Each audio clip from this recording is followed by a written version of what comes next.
my PC. Oh, to get the cat hair out? Yeah, and I unscrewed something I shouldn't have. Oh. And I was like, "Hey, hey, just a guy, what do I do?" And he's like, "Oh, you're fine. It's just the CPU cage." Oh, yeah, yeah. It's just the history eraser button, no big deal. No, I did that when I was installing my video card. I lost, like, a screw inside the case after I'd already put it back up, and then Oh, no. yeah, and, Like, there's a sticker that says warranty is void if I open this. Is that it's like, "You're fine. Just do it." "Oh, okay." uh yeah, now I'm looking at, like, CPU motherboard combos for, like, a project over one of my vacations, because it's just, like, the video card's obviously helping, but it's not helping enough, so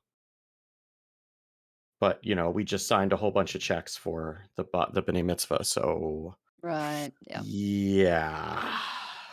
May have to wait a little bit. Ugh. I helped set up, the streaming rig for, someone's bat mitzvah at my shul recently. Oh, yeah.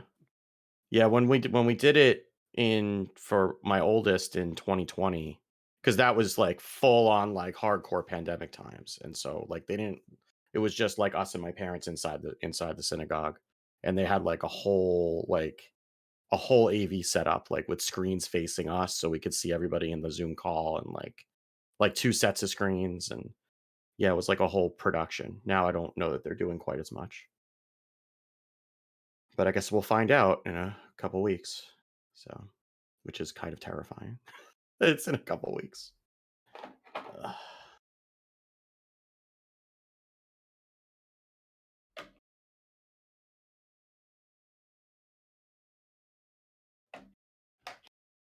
I'm gonna get a protein bar real quick. Yeah.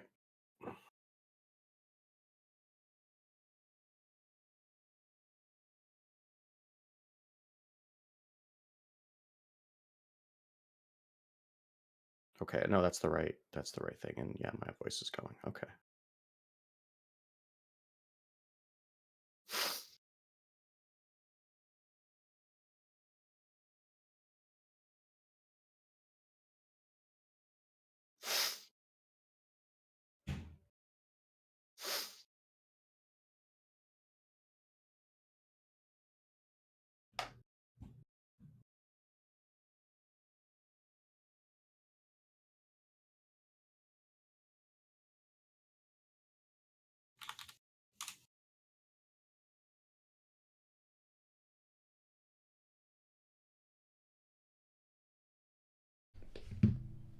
All right. Of course, work calls me right when Okay. the show's supposed to start.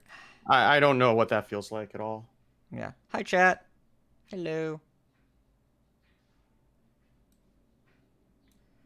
Okay, I can log out of Citrix for now. Ah, Citrix. Yep.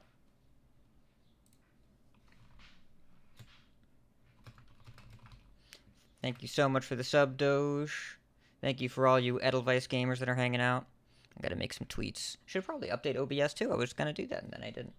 Um, It says episode 345. no, I updated that part. The rest of the show. I updated the Oh, number, well. but the whole rest of the show thing. It'll be fine. Ah. Oh, I should close mine.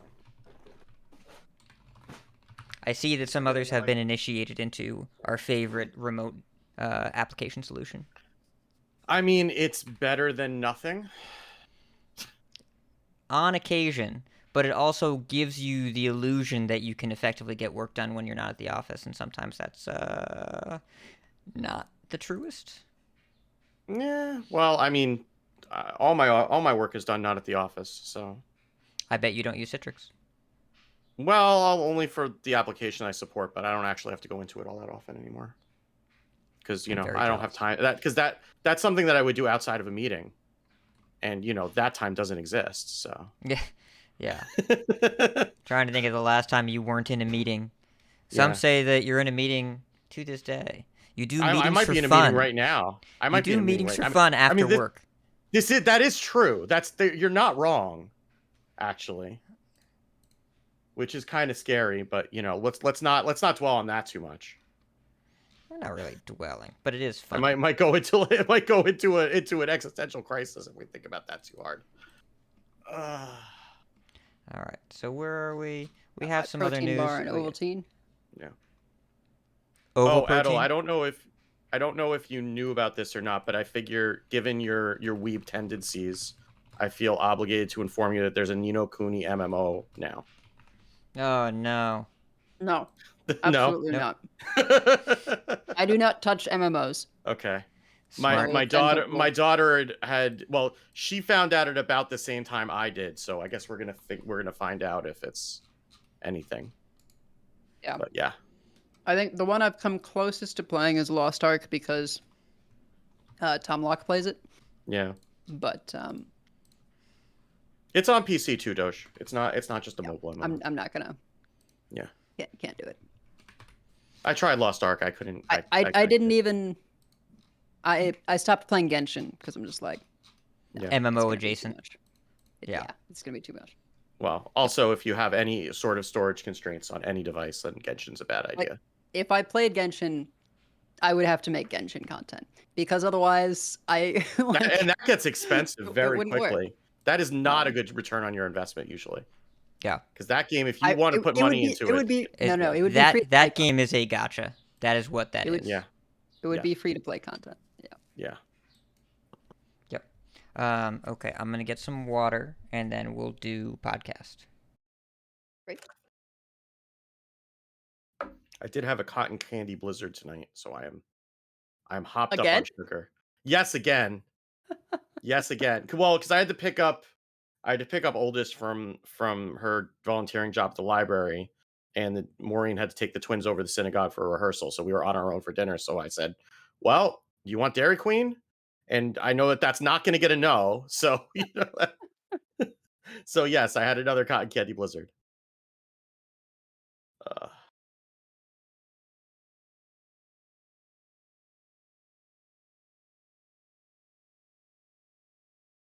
Man, I'm jealous of everyone playing the Marvel Snap game.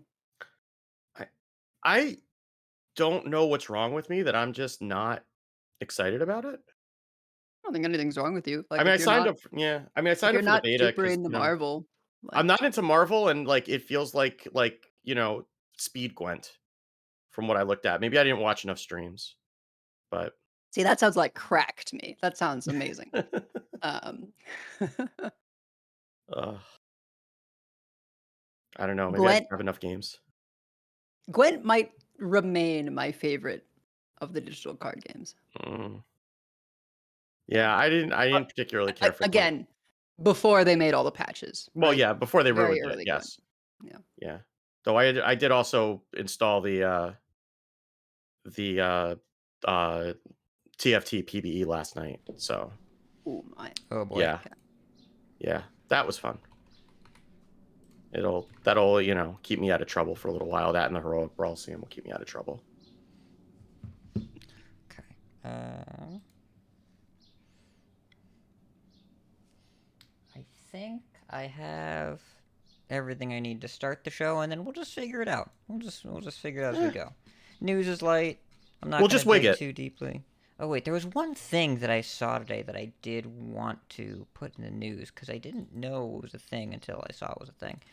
I'm gonna put this in. Oh, Twitch I guess chat, you can add that the new Prime thing is available, but I don't know. If yeah, that's that news. too. But look at this that I just put in Twitch chat. Look at this thing. I don't know what to make of this. I lost to Deck Tech in the Mind Mirror today, and I was very distraught. What is this? So what is Play Versus? I don't. Oh, this. Okay. Do you know anything about this? I have heard of this. I don't know anything about this, so we should talk about it. I forget where I've heard of this. I have heard of Play Versus. I forget. Looks like high school esports, I think. This might be. I might have heard about this from something work related, so I won't be able to talk about that. But yeah, this looks like yeah. it. Yeah, I think it's hard. It's high school esports. I think. Yeah. So Yeah, I've heard play versus in my circles before with NSG. That sounds right. High school esports. I guess this would be getting people into Hearthstone from the beginning, though, right? Because otherwise, access to accounts preloaded with card packs like I that? think the goal is that like you don't have a personal account, you have a school Yeah. account that like it belongs to the team, not to the players, so anyone can play with all the Mhm. cards, but the players don't take them with them, and you Gotcha. don't have to have all the cards coming into it. It's just something where Yeah. like it makes it more accessible for the school, and then the players can change over time, and the card access does not change as that happens. Oh, it's weird. It's weird that it's preloaded with packs though, and not just like everything unlocked. Probably because they don't get it from Blizzard. Like if Blizzard gave them a super account, right, then they could do that. They probably just buy the packs and add them to the account. I guess. It's The teams So- competing in this fall in our regional Hearthstone leagues will receive battle accounts preloaded with 1,500 card packs for each team. the Each schools account will be loaded have with 300 access. standard and 300 card packs from each of the following expansions in the standard Yeah. format. Forge of the Barons, United in Stormwind, Fraction, Alterac Valley, Wait, and Voyage. So 300 standard from card each. packs? Can you buy standard card packs? I don't know. I don't think so. Why would you need them if you have This is why I'm saying if you have 300 packs from each of the expansions? Why do you even need the 300 standard card packs? For Like future that's like expansions? I guess, but I mean, other than that, like it's maybe that's what it is, and they just tell you not to open them. Like that's weird. additional card packs will be added free of charge to accounts as expansions are released for Hearthstone. Yeah. Each team will be assigned a unique Battle.net account. Schools will have access to the accounts as long as they are enrolled in an active play versus high school season. Don't Isn't think about it 300 now. packs yeah. We're gonna think about it on the podcast. Okay. We're gonna. This is Okay. Wait for it. Content. I'm looking more for pro tent. I don't know. It's been a week. Portent? What? You know, like pro and con. Yeah. I saw where you're going there. Oh, boy. I All thought right, about let's it and I get was like, this started. is too stupid to say. And Steve, Yeah, you got it me is. covered. And- I appreciate yeah. you. Yep. Yes. Yep. That is what 10 straight hours of meetings will do to your brain. Yes. I don't want that. This is your brain. This is your Yes. brain on 10 hours. This, of yeah. meeting. This is your brain on Microsoft Teams. Yeah. No. No, you had to say. All right. We're going to do a Yeah. podcast now so I don't have to think about that thing. Yes. All right. Yes. I'm recording. Are you all recording? Serenity now. Oh, that would be a good idea. I should do that. Yes. Recording. Okay, I'm recording. All right. I'm tweeting too. I forgot to tweet. I mean, you're always tweeting. You're tweeting I- even when you don't need to be. I am, but I'm tweeting now. All right. Recording. My audio is normal. Okay, it's normal. 3, 2, 1. 3, 2, 1. Starting the show in 5, 4, 3, 2. Nope. Hold on. Restarting the cart wall. Just kidding. We'll get there. Shadows hide you. I am listening. Our paths converge. So good to see you. Hail to you! Never lose hope. Here for a chat. I hear you. It has only begun. Fight on, friend!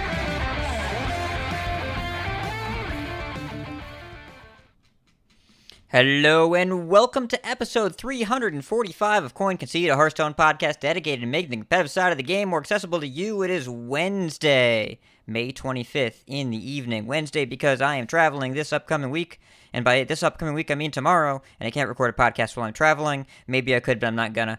So we're doing it today, here on Wednesday. I'm live from Gadsden, New York. It's me, Ridiculous Hat. From Nomergon, Ohio, we've got Edelweiss. Hello. And from Northern Massachusetts, we've got Wicked Good. Hi.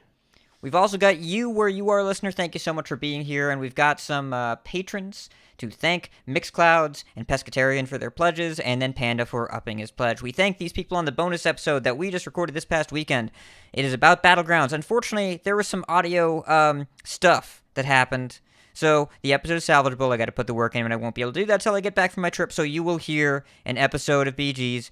It will be mildly out of date by then. But you know what? We're going to put it out anyways. We had a great guest, had a lot of fun recording it, and I will fix it when I can. We'll have the show out there. We also read reviews, so thank you everyone that's left us reviews. Really helps other people find the show, and totally free. Life and Ladder. Let's go first. Edelweiss, you look like you want to go first. So I was kind of having a rough go of it since the patch. I feel like there was some initial testing, and then I sort of hit a point where was not finding anything that I was especially enjoying, and I think I was just sort of in a bad place because I was not sleeping enough, and so my feelings in general were sort of skew negative when I don't sleep enough. Go figure. And probably not playing the best, losing streaks, just couldn't find my fun. And then Deck Tech posted a list Oh no. that really spoke to me. And usually Deck Tech and I do not share lists that we enjoy, because he enjoys things like Alignment Druid, which I think is evil. I'm okay with the combo part of it. I'm not okay with the opponent doesn't get any mana part of it. But this deck just, like, it goes back to my days in Magic the Gathering when the first deck I ever built was a burn deck. And then the deck that I got top 8 in a PTQ deck was a burn deck. And the deck I played in Modern was a burn deck. And so this is Naval Mine Rogue. And that deck is a burn deck. I know people might want to think of it as a combo deck, and sometimes you have some sort of combo-y things that you build to, but that deck just goes face as fast as possible. You try and win on turn 5. It really has the feeling of just like Modern Burn in Magic, where you're just like, Bolt early on is just viable because your whole game plan is to play 7 lightning bolts and kill them, right? In this case, it's to trigger Naval Mine like 4 times and kill them. Not a that combo may sound deck. like no, it's really not. Look, dude, part of what just makes it good is that you'll do things like play sketchy information on 3 to curve into Counterfeit Blade on 4. So your turn 3 is just 3 mana, 4 damage face. Then you hit them in the face with the weapon. That's another 4. You hit them in the face again with the weapon. That's another 4. And then the Death Rattle triggers. That's 16 damage. And if you maybe prepped out a Snowfall Graveyard somewhere in there, you double those Death Rattles, and the damage adds up spectacularly quickly. You lose to just armor, so you just gotta dodge the warriors or get an insane draw against them. The version Deck Tech is playing, and I've experimented with 2 different versions, one with null, one without. I think without, you can sort of more consistently, since you have targeted draw, you'll draw your combo minions more, but it's pretty fun getting to sort of sometimes draw null off of I forget the name of this spell, but it draws 2 minions, and if you play them that turn, they get stealth. Shroud of Concealment. Shroud of Concealment, yeah. So sometimes you get a 1 or 0 mana null off that, and you just play it, and it has stealth, and you just leave it there, and then it hits them in the face for 4. And I'm sensing a pattern here. Yeah, you hit them in the face for 4 a lot.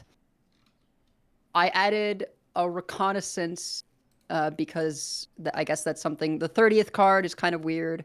Deck Tech had Finley. I tried Yoink, and that was okay. And then Jay Alex was doing Reconnaissance, and enough people were saying, hey, you should try Reconnaissance. So I tried Reconnaissance. I had a game against the deck that's going to be in Explanations today, Wig Priest, where I got imported Tarantula off of Reconnaissance. Let me tell you, poisonous 1/1 spiders are pretty good. With the double death rattle? With the double death rattle. And we replayed it from the weapon as well. And then we got a devouring swarm after they silenced a wave of the poisons. It was something. That that made my day. So this, I know it's one of those decks that I do understand why it should not be popular, and I'm sure they'll do something to hit it if it really becomes a problem, because the games that you win, I think the opponent just feels like, well, what on earth could I have done? But the games you lose often feel that way for yourself.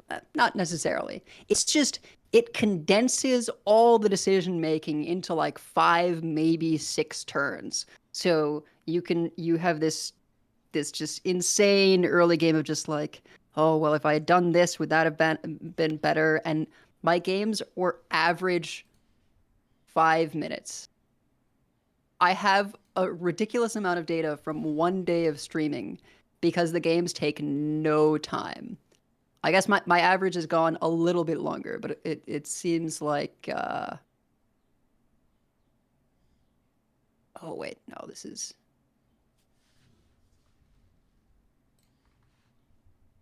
Let's see. I can't find it all at once, but yeah, last I checked, the average was like 5.1 minutes, 6 turns or something. Very ridiculous. I mean, I'm just surprised that you got a tarantula off of Reconnaissance at all, because in my experience playing against Rogue, they just get Magic Hexen 110% of the time. So They get That's Gigafin sometimes. There's Gigafin sometimes. Okay, It's not fair, good in fair. this one, because like replaying those death rattles doesn't do anything for you. So you want to Oh pick yeah, something you can't that- Nejack, yeah. Yeah. Yeah. Right. I played 1 game of Mind Rogue. I queued into a warrior. They went Depths, Coin, Finley, Depths. I lost. I don't beat that. Then I went back No, to you playing don't. Wig Priest. It was a fun time. Very quick game. Like you said, very fast game. It didn't take me long to figure out the outcome of that game. But yeah, I have seen the tweets around Mind Rogue. I've not seen the data yet. I hope there isn't any and the deck doesn't appear, and it stays a fringe, fun, experimental, wacky thing for you and Deck Tech to enjoy. Me too, His- honestly. Oh Historically crap! I have to speaking, code for that in the dashboard, don't I? Now, and that just makes me angry. you do. It's making work yes. for me. Ugh. It's if you filter by Snowfall Graveyard, I'm sure that's good enough.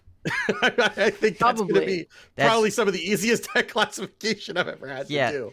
there are Yeah. probably about 6 different cards in the deck that you could filter by that are unique in their inclusions. I don't know how many counterfeit blades are running around there right now.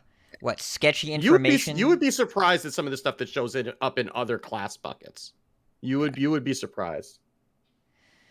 So I found my data. It was, I played for 6.1 hours. I went 44 and 27, so 62% win rate, God almighty. with an average game of 5.2 minutes, 6.2 turns. So are we just waiting for this deck to blow up? Is that what you're saying? So I'm No. looking on HS Replay. There is enough data for it. It is over 50%. Oh no. It wins more than it loses. Now, it's not a lot over 50%.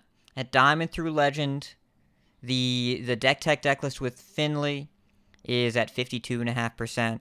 The version with 1 Silverleaf Poison instead is at 53-ish% win rate. This appears to be a deck. Now, is it a good deck? Well, I sure hope not. If we look for comparison, bog standard, the common list of Thief Rogues at 56.5%, Hand Buff Paladin 56.5%. These are tracker side stats, so like 50% does not necessarily mean a good deck when you're looking at the decks tab on HS Replay, which is why you normally shouldn't do that, because it's the tracker side stats, and they're usually a little bit inflated. So I would guess that this Mind Rogue deck is probably right around the 50-50 mark. It is also completely unrefined, untested, and no one knows how to play it yet. So Yeah. would not And people be don't know what they're surprised. facing when they face it a lot of the time Yeah. either. Could Right. get better, could get worse, but it seems like there might be some legitimacy to this strategy. What a weird time. What a strange time in Hearthstone. But I will say it has very clear counters in Holy Paladin and Control Warrior, or even Charge Warrior, right? Those decks, like anything with a significant amount of healing, you can even lose to Warlock sometimes if you don't get your damage in a fast enough window. Because if it happens over too much time, then they do things like Baker, Bran Baker, or like Baker and Zola it. So it is definitely vulnerable to things. So even if it does start showing up more and people are hating losing to it, I think it is definitely a thing that like it has clear counters in decks that are just good in the meta. So Well, they can always bring back Cobalt Sticky Finger if it gets too bad, I guess. please no. That's not better. Anyways, Steve, how's your life in ladder? What you been doing? I've been wigging out. Nice. So I've been testing a bunch of Naga Priests pretty much since the weekend. I played Quest Priest in THL much to my chagrin because it did not work out very well for me. But then after my match was out of the way, then I started playing a bunch of the Naga Priest. And we're going to talk about that. I mean, we're going to talk about that in excruciating detail, so I won't go into that. But I played it on stream Monday night, had a turn 4 lethal with Priest. What a time to be alive. And it's weird because I've been trying to figure out like why I like the deck, because like I have never really enjoyed Inner Fire Priest, which I mean is basically what this is. I mean it's close enough. It's close enough. I don't know. We'll talk about it. Yeah, I mean, yeah, but it's a little bit more intuitive to play, I think, for me. I don't know, because like I always struggled with like when do you use your pieces when, and here you don't have to choose because you play all you want, we'll make more.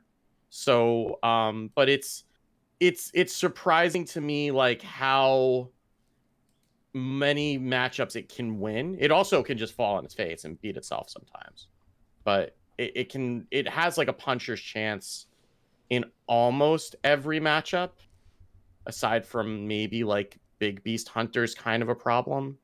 No. Big Beast Hunter is not great. Oh, I guess it's Snowfall Guardian. We don't beat Snowfall Guardian. That is the thing that we don't beat. Like really don't beat. Well, I've lost to a lot of Sunken Sabers summoning King Crush today. Sure. Like, Big Beast Hunter is repeatedly. unfavorable. Yeah. Yes. Big Beast Hunter is unfavorable. It's not a good matchup. The counter matchup. Control Warrior is to Naval Mine Rogue as Snowfall Guardian is to Wig Priest. Yes. That is a fair statement, because if you don't beat board freezes, like it's not going to happen. I did beat the Quest Mage that I ran into in Heroic Brawliseum today that tried to freeze my board out, but they did not manage to freeze everything. I'm sorry, the what? Yeah, exactly. Yeah. This was 0 wins. So I had stolen their Ethereal Guardian, the 6/4 Discover a spell that they had in their deck for some reason. Ethereal Conjurer. Oh, yeah. You want it, I got it. That guy. Yes. Well, Yeah. I wanted it and I got it with Magic Hexen. And then they decided to use their spell to kill the 6/4 and not the Magic Hexen, which was at the same health. So I think they might have been punching a little bit above their weight, but I won that game. So, but I mean, they were playing Quest Mage in 2022, so I should win that game. Everything seems to be working here. Yeah, I mean, I was playing a real deck and they weren't, so that the math checks out. I did tinker with the idea of throwing the quest into Naga Mage because you could just like complete the whole thing in one turn on your pop off, and then it makes your ignite game plan faster later on. But that's probably unnecessary most of the time. I mean, you're just throwing the quest into all kinds of decks, right? Because you threw it into Curse Warlock, then you just throw it into Naga Mage. You know what? You should try the court. You should try the quest in Mind Rogue. In defense, okay, that that does not function. SI7s do not go face. But in my defense, the Curse Warlock Mirror is probably the worst thing in Standard. Yes.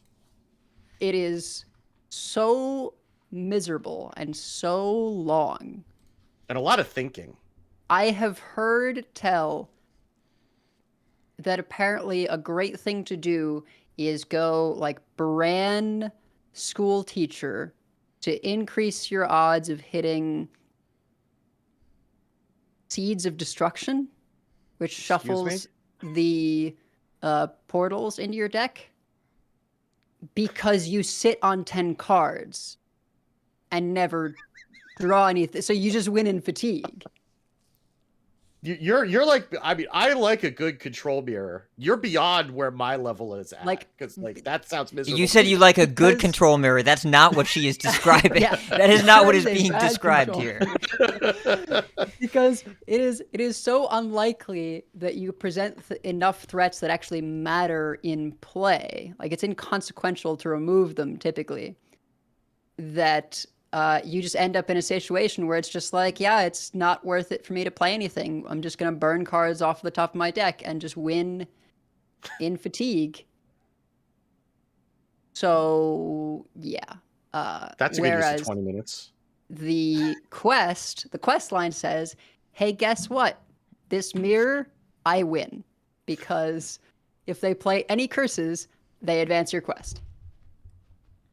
But if you have 10 cards in your hand the whole time, then you just burn Tamsin. Well, I get to ignore that whole thing, right? I get to be like, yeah, you can give me curses. I'll take the curses, because then eventually my quest is complete. I play Tamsin and they just auto lose.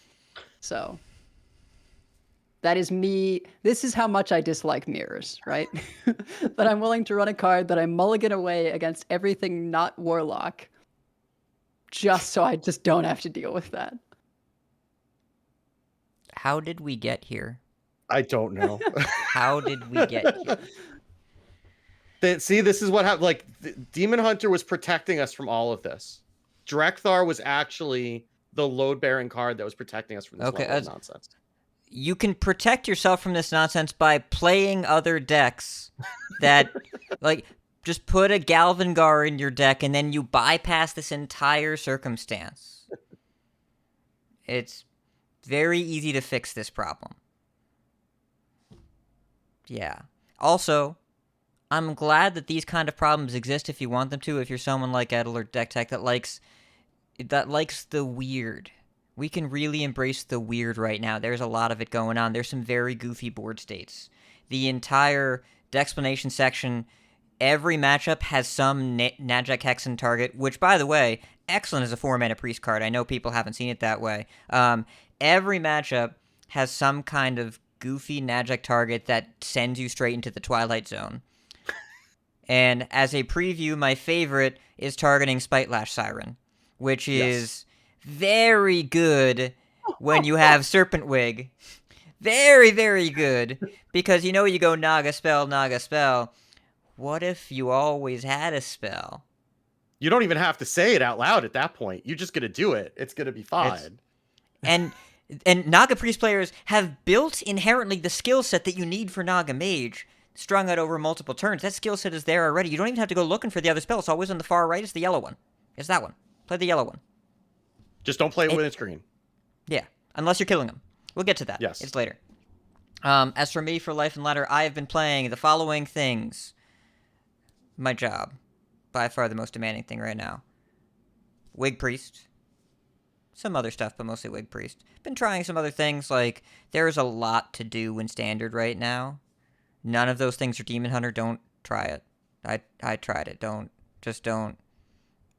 Carrier for Z-Lag seems cool. Don't put Felgorger in your deck. That's also a demon. But also, it's still not good enough. But every other class has some stuff going on. I have tried Face Hunter with 1 Mountain Bear, 1 Hydrolodon, 1 Ambassador Phelan, and Harpoon Guns. It is very fun. That doesn't sound like a face hunter at that point. That sounds like a mid-range hunter, and I know that that's sacrilege to say the words mid-range hunter in this meta. But that sounds like a mid. When you're playing a 4-mana card, a 4-mana Yeti that puts 7 and 8 drops and 9 drops in the bottom of your deck, that sounds like a mid-range deck to me. No, it does not. It puts 4 drops in the bottom of my deck. Because I swing with the Harpoon Gun the turn that I play it, and I play Nelly, and then I kill them with Smite because Hunter doesn't have any pirates. It has 1 pirate. It has... Oh, what is that one pirate? Yeah, Blast Fisher. Yeah, Blast Fisher is actually sick. Defias Blaster. It is quite good. But also, I win a lot of games by Harpoon Gun swing on 3, put Terror Coil on top, swing on 4, put Aim Shot on top. And then you just kill them. Then they just die. So, it's Face Hunter with 3 high rolls. And let me tell you, 4-mana Glug, very good Face Hunter card. Very good Face Hunter card. Krakatoa at 3. At 3, very good Face Hunter card. So, the Phelan it should probably be the other Mountain Bear, but Phelan's more fun. They have a lot of screenshots. But that deck is somewhat inconsistent. You kind of need to run Battle Ram because then the Mountain Bear gets stuck in your hand, otherwise they're Hydrolodon. So it had some ups and downs with it. But Wig Priest has been, I gained like 1,000 ranks with it or whatever. I'm just outside of top 200 right now. I think I'm like 300-ish. Really, really, really good deck. Plays to my sensibilities. And we're going to talk about it extensively, and Steve and I are gonna have differences of opinion about a couple things going on. But the reason that you like it, Steve, I feel pretty confident, is because it's Libram Paladin until it's Combo Priest. And the Libram Paladin part is the fun part. I have found the Warrior Magic to be super free because you never run out of stuff, and you never have to use your Bless, because the threat of the Bless when you have 8 cards in hand is enough that they have to proactively Brawl or Shield Shatter, Shield Slam, and especially if they're running Charge Warrior, they usually cut Onyxian Drake, because they don't run Kazakusan, and if they have 2 fewer Shield Slams, your stuff lives all the time, and it's such a nightmare for them to keep up. So you just always have plenty of stuff. I posted some screenshots in the Pod People Discord the other day for our THL team where my opponent was at 44 and I had 3 minions in play, and then the next screenshot was killing them with a 25/25 Nagaling, the 1/1. Yeah, you just get them. You just get them. Eventually. That does happen. Yeah. So I really like that deck. I have also been playing Marvel Snap. Review, fun game. I like Hearthstone more, but Marvel Snap is a better mobile game. So here's the crazy thing, especially you Android users out there, here's the crazy thing. Every time I multitask away from Marvel Snap to go to Discord, then my email, then Twitter, it is still running when I get back every single time. Wow.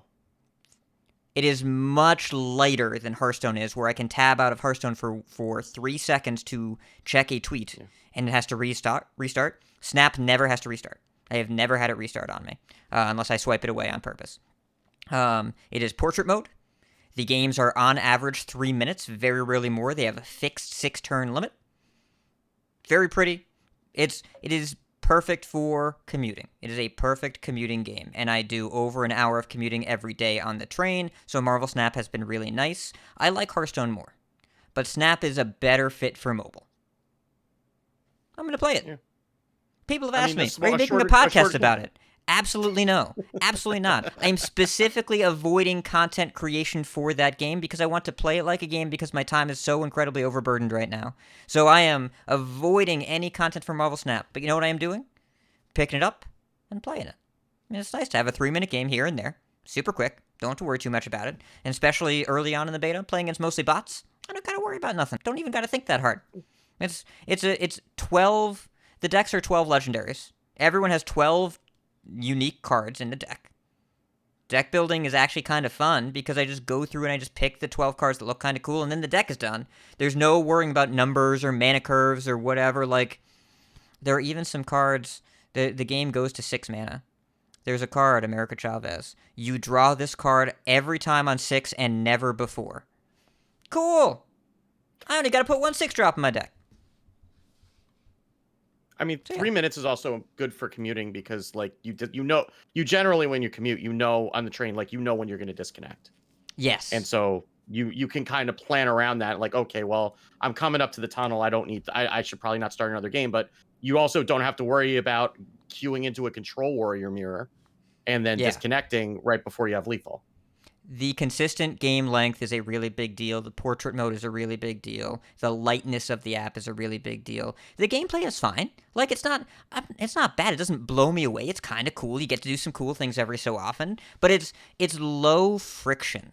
It's so easy to get into when you just kind of throw the cards down and roll with it. Maybe at super high levels, you think about it a lot. I'm sure that there is some super high level, really interesting Marvel Snap play. My experience so far has been I can play it when I don't even want to play anything. And that's perfect for commuting because I don't want to be awake or alive when I'm commuting. And so, like, that's the perfect fit of just I want to put something on and not worry about it, just capture just enough attention, but I can tab out or do whatever if I need to. So it's a fun game. That's it.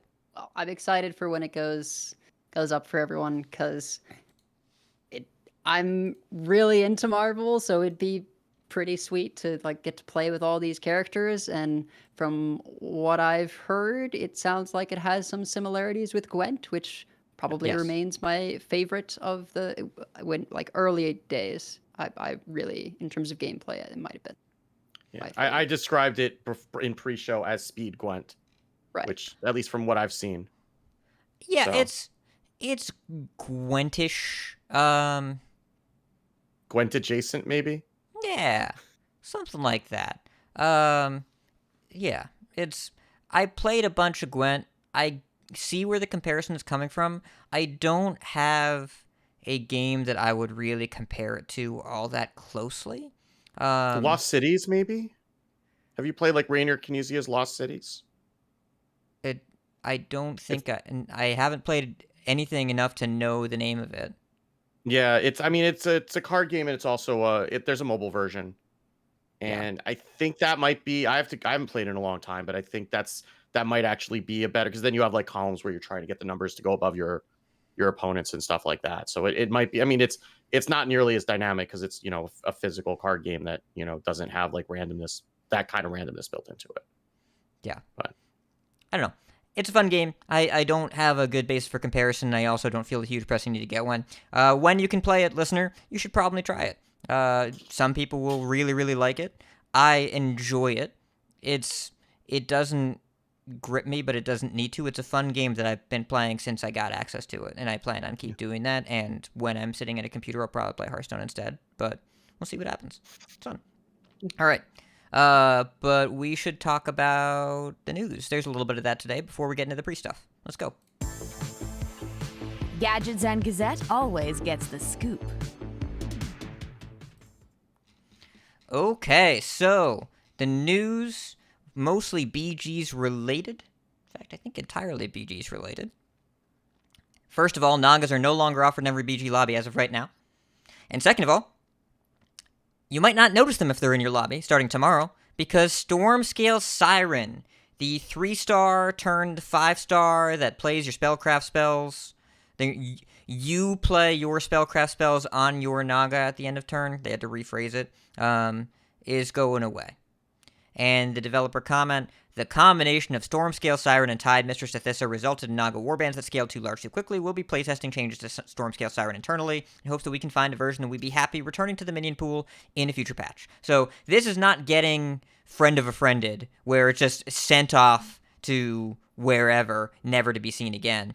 They're probably going to bring this back. I have heard some workshop ideas, adjacent minions, adjacent Naga. I like the idea of adjacent Naga, and then the gold version is all Naga, so it doesn't hit Orgo. So it makes Orgo worse. He doesn't have your hand overflowing with minions. But either way, they're replacing Stormscale Siren with Warden of Old, which is a 3-star 3/3 Naga. Death Rattle, gain a coin. The golden version gives you 2 coins added to your hand. Which is, worse. And now Naga is absolutely going to be a support tribe at best, because it's going to be way, way harder to scale. So this is going to be a tremendous change to Battlegrounds. Of course, we just recorded a Battlegrounds bonus episode this past Sunday. It was supposed to come out today. And then thanks to the audio issues, it'll be coming out next week. So, listeners, please listen to it anyways. It was a lot of fun. I'm sure some stuff in there will still be relevant. Probably go Pirates more often now. I don't know.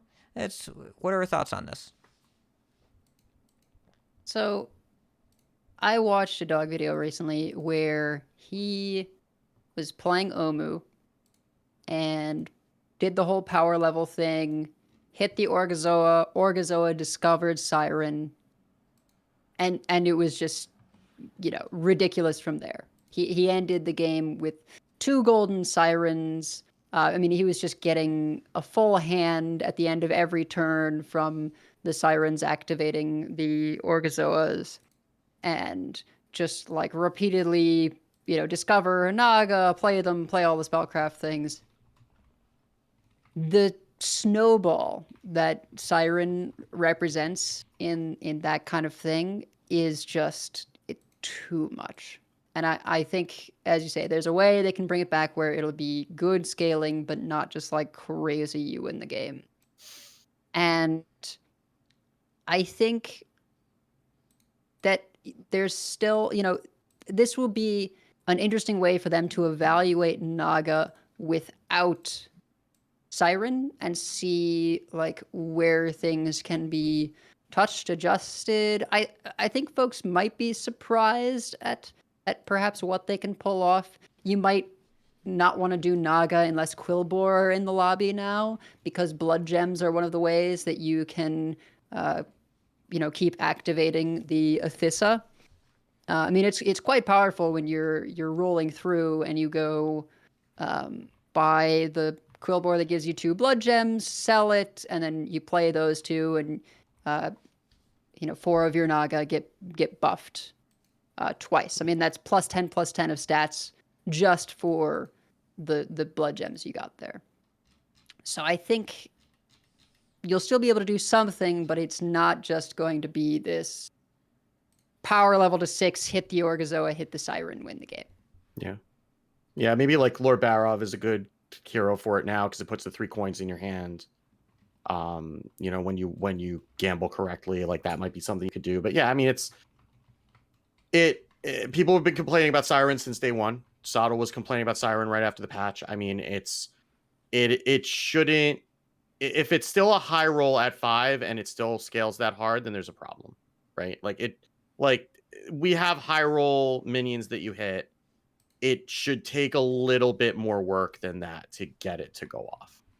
And so if it's that out of whack, then yeah, take it out, figure out what to do with it. And then if Naga has to take a step back, mission accomplished with getting people to play Naga, right? Like it's happened. We did it. Right. So now it's okay. It's like 3 weeks out from when Nagas got released. So it's okay for them to take a step back and be a support tribe now. Like they're already out of the pool, every time. And one thing that I have heard from some folks is that the lag seems better when Nagas aren't in. I don't know if that's like a bias, just like a cognitive bias thing, or if that's really an issue. But maybe that's something that's going on too. So I think I trust the developers that they know what they're doing, and I think that if it's making the game less fun, except for the person who has it, then then and if it's pretty straightforward to hit once you do it, like it doesn't take a whole lot of complicated thought to figure it out, then then let's take it out and rethink it. Yeah. My wife has gotten back into BGs. She's been playing a bit more. And every day she sends me messages. Nagas are so broken, what the hell? I edited that live. Yes. When repeating it back to you listeners. Yeah, she doesn't say hell. We live in New York City. So, because the thing I was looking at the HS replay stats. And Nagas are, on average, their average placement, not really that high, right? but they have by far the highest percentage of first places, about just under 1 in 5, 17.5%. There are a lot of people that try and go Naga that don't get there. But your average lobby, like 1 in 5 lobbies appears to, I don't even know how these stats, because it's 17.47% of Naga warbands are first place. It doesn't mean 1 in 5 lobbies. It means 1 in 5 Naga players, right? Yeah. Exactly. And if you've got 3-4 people jockeying for being that first place Naga warband, like, I think it's probably more often than not that whoever high rolls the perfect Nagas wins any given lobbies. Maybe, I mean, I don't have any numbers to back this up, but I feel like it's probably a much higher percentage of lobbies where just one of the players going for Nagas ended up getting it and winning. Well, there's just so many sirens in the pool, right? Like it's somebody's not going to get them. Right. And somebody is going to get them, and it's not the kind of thing that you're ever going to leave in the shop, right? So like those are going to go quickly. There are only so many sirens to go around. It can probably support maybe 2 people in the lobby going Naga. Beyond that, it's just somebody's going to get left out, and they're just going to be so far behind by the time that you start getting into the late game. I think that this is probably just a good idea.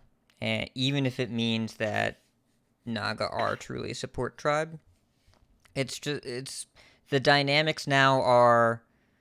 This is the same discussion we had around. Well, what if they leave Drekthar? Right? What if Drekthar is a smaller stat? It's the same thing because everything is warped around it, both how you have to play and what you're going to lose to, and what you can do successfully. It's just so warping, and that even if it can be dealt with, even if statistically there can be balance that's found, the mode is out of whack, and the only way to fix it is the AFK scaling, and it will hopefully make the mode a little bit more interesting. So, yeah. I mean, I know that I've been playing more BGs than I had been in the past. Like I'm up at around like I don't know 4,200 or something like that, and I've noticed that I generally do not go for Naga because I feel like, again, we talked about this on the bonus episode that most people haven't heard yet, but like my TFT inclinations is to not go for a contested build because I know that in TFT, if you try to go for a contested build that more than one person is taking, you will lose if you don't hit. So like I generally am going for like anything else, and I've gotten a lot of second places, and I don't think I've gotten any firsts because I usually end up losing to the Naga player. Yep. So, this is happening tomorrow. So we will see. I enjoyed my time with Nagas, but it goes to show you just how far over the line they were when this minion got nerfed by 2 Tavern Tiers and was still too good, and then they have to just take it out of the pool. At the same time, as a super duper casual BG's players, I really enjoyed getting to do this. It was fun. It was flavorful. It felt Naga-esque. It evoked what I thought, like exactly what I thought that the Naga tribe should be in BGs, and it was powerful. Too powerful. Couldn't balance it. At least they haven't yet. So there might be a way to do it, but this is smart for the meantime, and I'm not upset that we got to do it, but I'm glad that we get to do something else for a little bit. Yeah, I mean, it's like Garrett Rogue, right? In Standard, right? Like, if you don't know what you're doing and you get to do it once, like, oh, yeah, that was cool. If you're playing against it every game, it's old. Yeah, this is goofier than that, because this is at all levels. I think this is more like 2-mana Deck of Lunacy. Yeah, probably. That sounds more like it, yeah. Where you just get to go off, and if you hit the right card in the right time, then nothing matters, yeah. Yeah.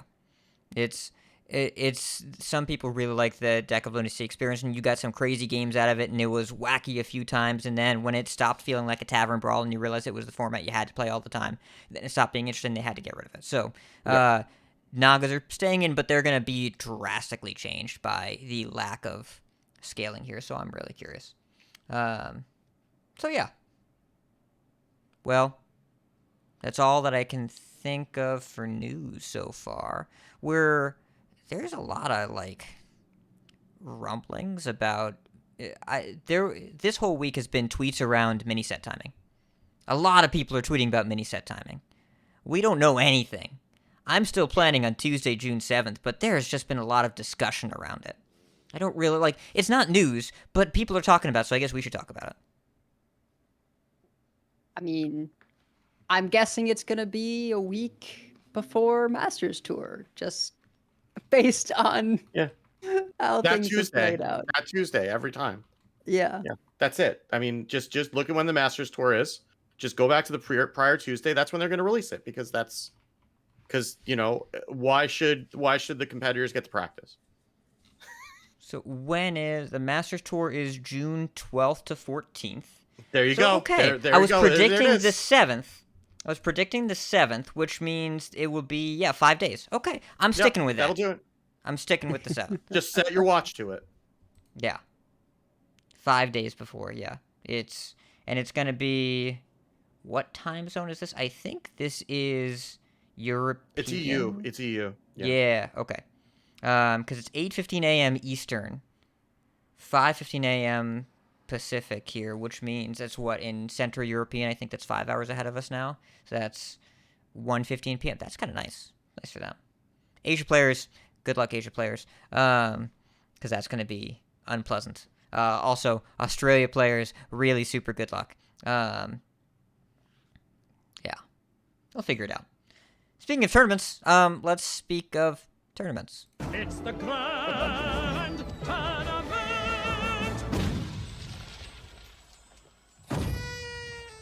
So speaking of Masters Tours, we had week 2 of qualifiers for Masters Tour 5. This is the first week of qualifiers in the post Drekthar meta, and based on the numbers, the nerf sure did work, at least for Conquest. Quest Hunter has like a 42% win rate, Aggro Demon Hunter like 45%, and neither one, I believe, was in any winning lineups. Fell Demon Hunter did win a qualifier, but not Aggro Demon Hunter. Both decks are just DOA. The big winner, at least in terms of deck win rate, is Charge Warrior. And this is one of those ones where I have to look at the data and make sure, because I don't remember the last time I've seen a bar go above the 60% line. It's about a 62% win rate for Charge Warrior. Charge Warrior also banned considerably less often than Control Warrior. Control Warrior was the most banned deck in this new format at about 8%. Charge Warrior only like 2.25%. So Charge Warrior able to sneak through, and it might have to do with the lineup compositions and what's kind of spooky in those lineups. But we did see, at least in terms of win rate, Thief Rogue, Control Paladin, Burn Shaman, Mech Paladin, Fatigue Warlock, Murloc Warlock, Pirate Rogue. Those are all reasonable. We had Naga Priest win a qualifier. We had Big Beast Hunter win a qualifier. There's a good variety of decks that were winning. So it's really, I think a lot of it probably comes down to comfort in that first week. Because I mean, when the nerfs came on Thursday, the first qualifiers were Friday. So a lot of performance in an event like this is just comfort. So it might vary a lot based on what players were comfortable with, especially what came in through the week. Like Naga Priest was a deck that was still getting refined throughout the weekend, so I'm not surprised to see that not really doing as well, though I expect it probably will do a little bit better this week.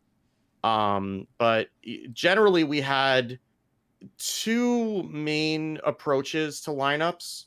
There's the good decks ban Warrior lineup with Thief Rogue, Charger, Control Warrior, Naga Mage, Burn Shaman, or Control Paladin. Pick 3 of those. Generally, these are just like good, solid win rate decks with good matchup spreads against everything but Warrior for the most part. So you just ban the Warrior and then you just try to get the decks through with everything else.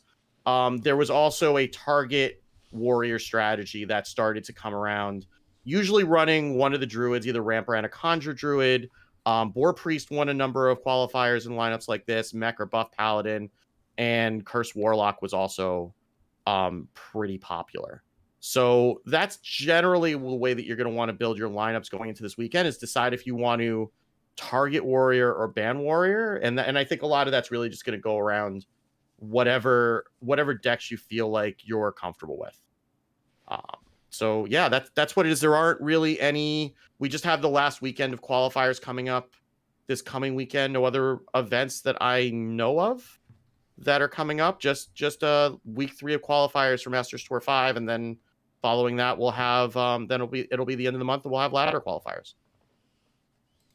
And then Hat found this tweet from PlayVS, which is I don't know if it's I guess they're organizing tournament play for high school esports, where they are getting into Hearthstone, and they say, in our efforts in partnership with Blizzard, we're excited to announce that teams competing this fall in our regional Hearthstone leagues will receive Battle.net's accounts preloaded with 1,500 card packs for each team. Each account will be loaded with 300 standard card packs and 300 card packs from each of the following expansions in standard format: Forge of the Barrens, United in Stormwind, Fracture in Alterac Valley, and Voyage to the Sunken City. So, first of all, I hope that nobody gets carpal tunnel from opening all those packs. And it sounds like this is one account for the school. So, like, the players may have their own individual accounts, but it sounds like they're providing this to each school to use in the competitions so that everybody's on the same level and don't have to worry about buying in. But this, I mean, it's exciting that they're getting into high school Hearthstone esports. This seemed a little weird, I guess, the way that they're going about it. But I mean, at least it gets the players the resources that they need. It's strange. This was retweeted by Hearthstone Esports, which we've learned many times that Hearthstone Esports and Hearthstone, the team, are super duper not the same thing.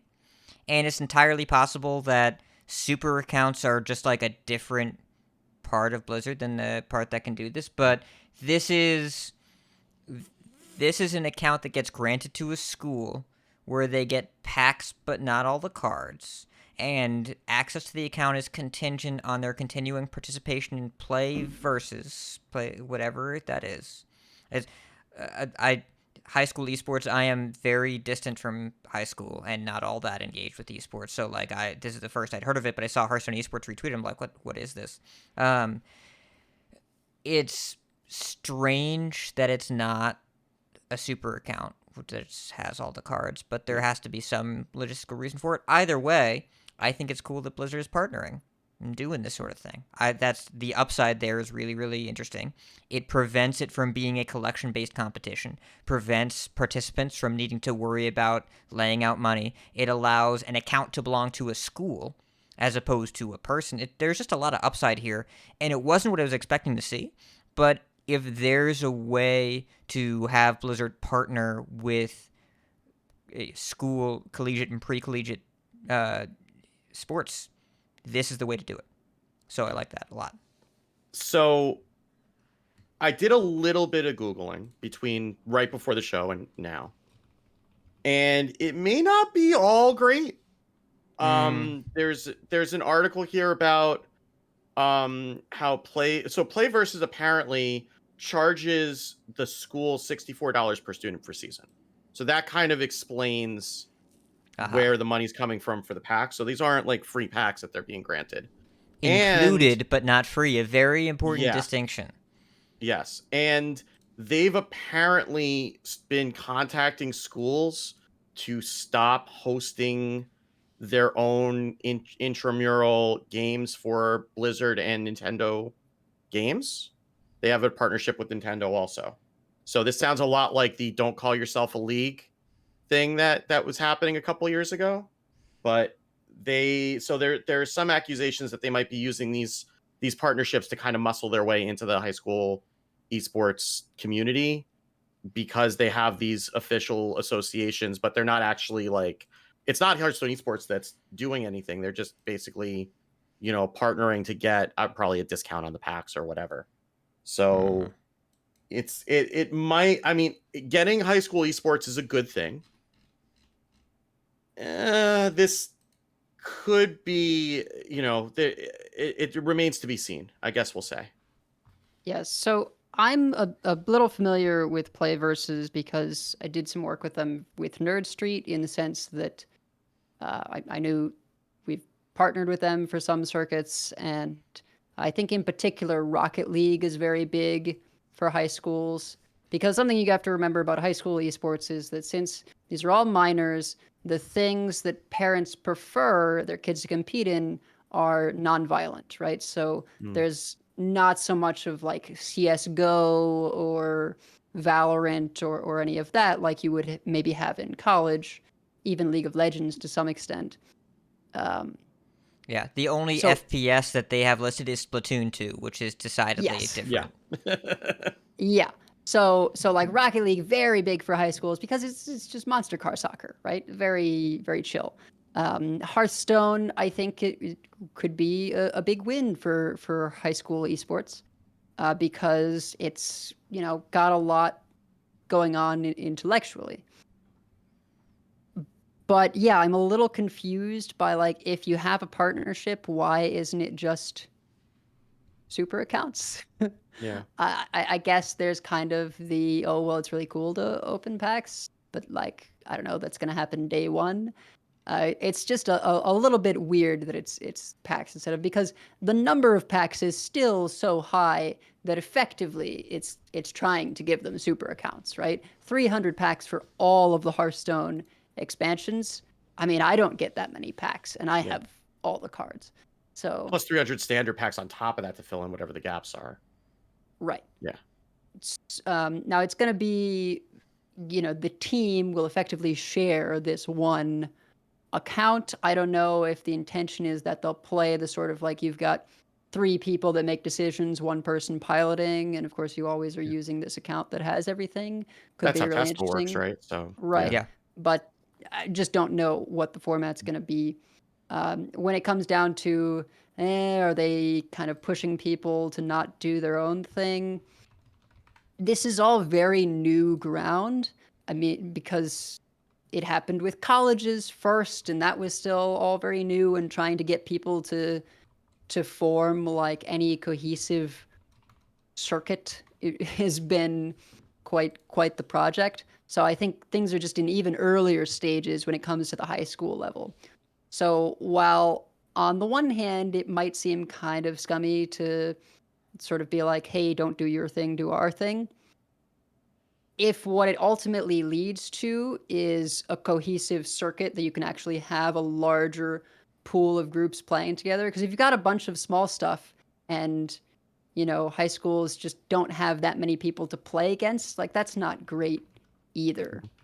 So in some ways, just building a broader network to have a lot of people to play against could be the goal there. Yeah. I mean, I guess I'll just quote from the article just to clarify. So when asked if other scholastic leagues can host school versus school competitions, Activision Blizzard said Playversus is the only organization with partnerships in high school sports that has quote unquote applied for a custom license, but that other high school programs can apply if they wish. An Activision Blizzard representative later clarified that other organizations would simply not be able to stage or frame the competition as a state varsity championship similar to those administered by the National Federation of State High School Associations, a rulemaking body in scholastic sports and another Playversus partner. So if you want to call it varsity Hearthstone, it sounds like you have to use Playversus even if you apply for a custom license. So I mean, that sounds like Yeah. they signed a non-compete kind of thing. yeah. Sounds dumb. The way Yeah. contracts go. There's always money in the It's- banana you- stand. But you can you can make better contracts that don't make you look like a Disney villain. Just do that. Just let the kids play the game, and if you want to be the best place to play the game, then just be better.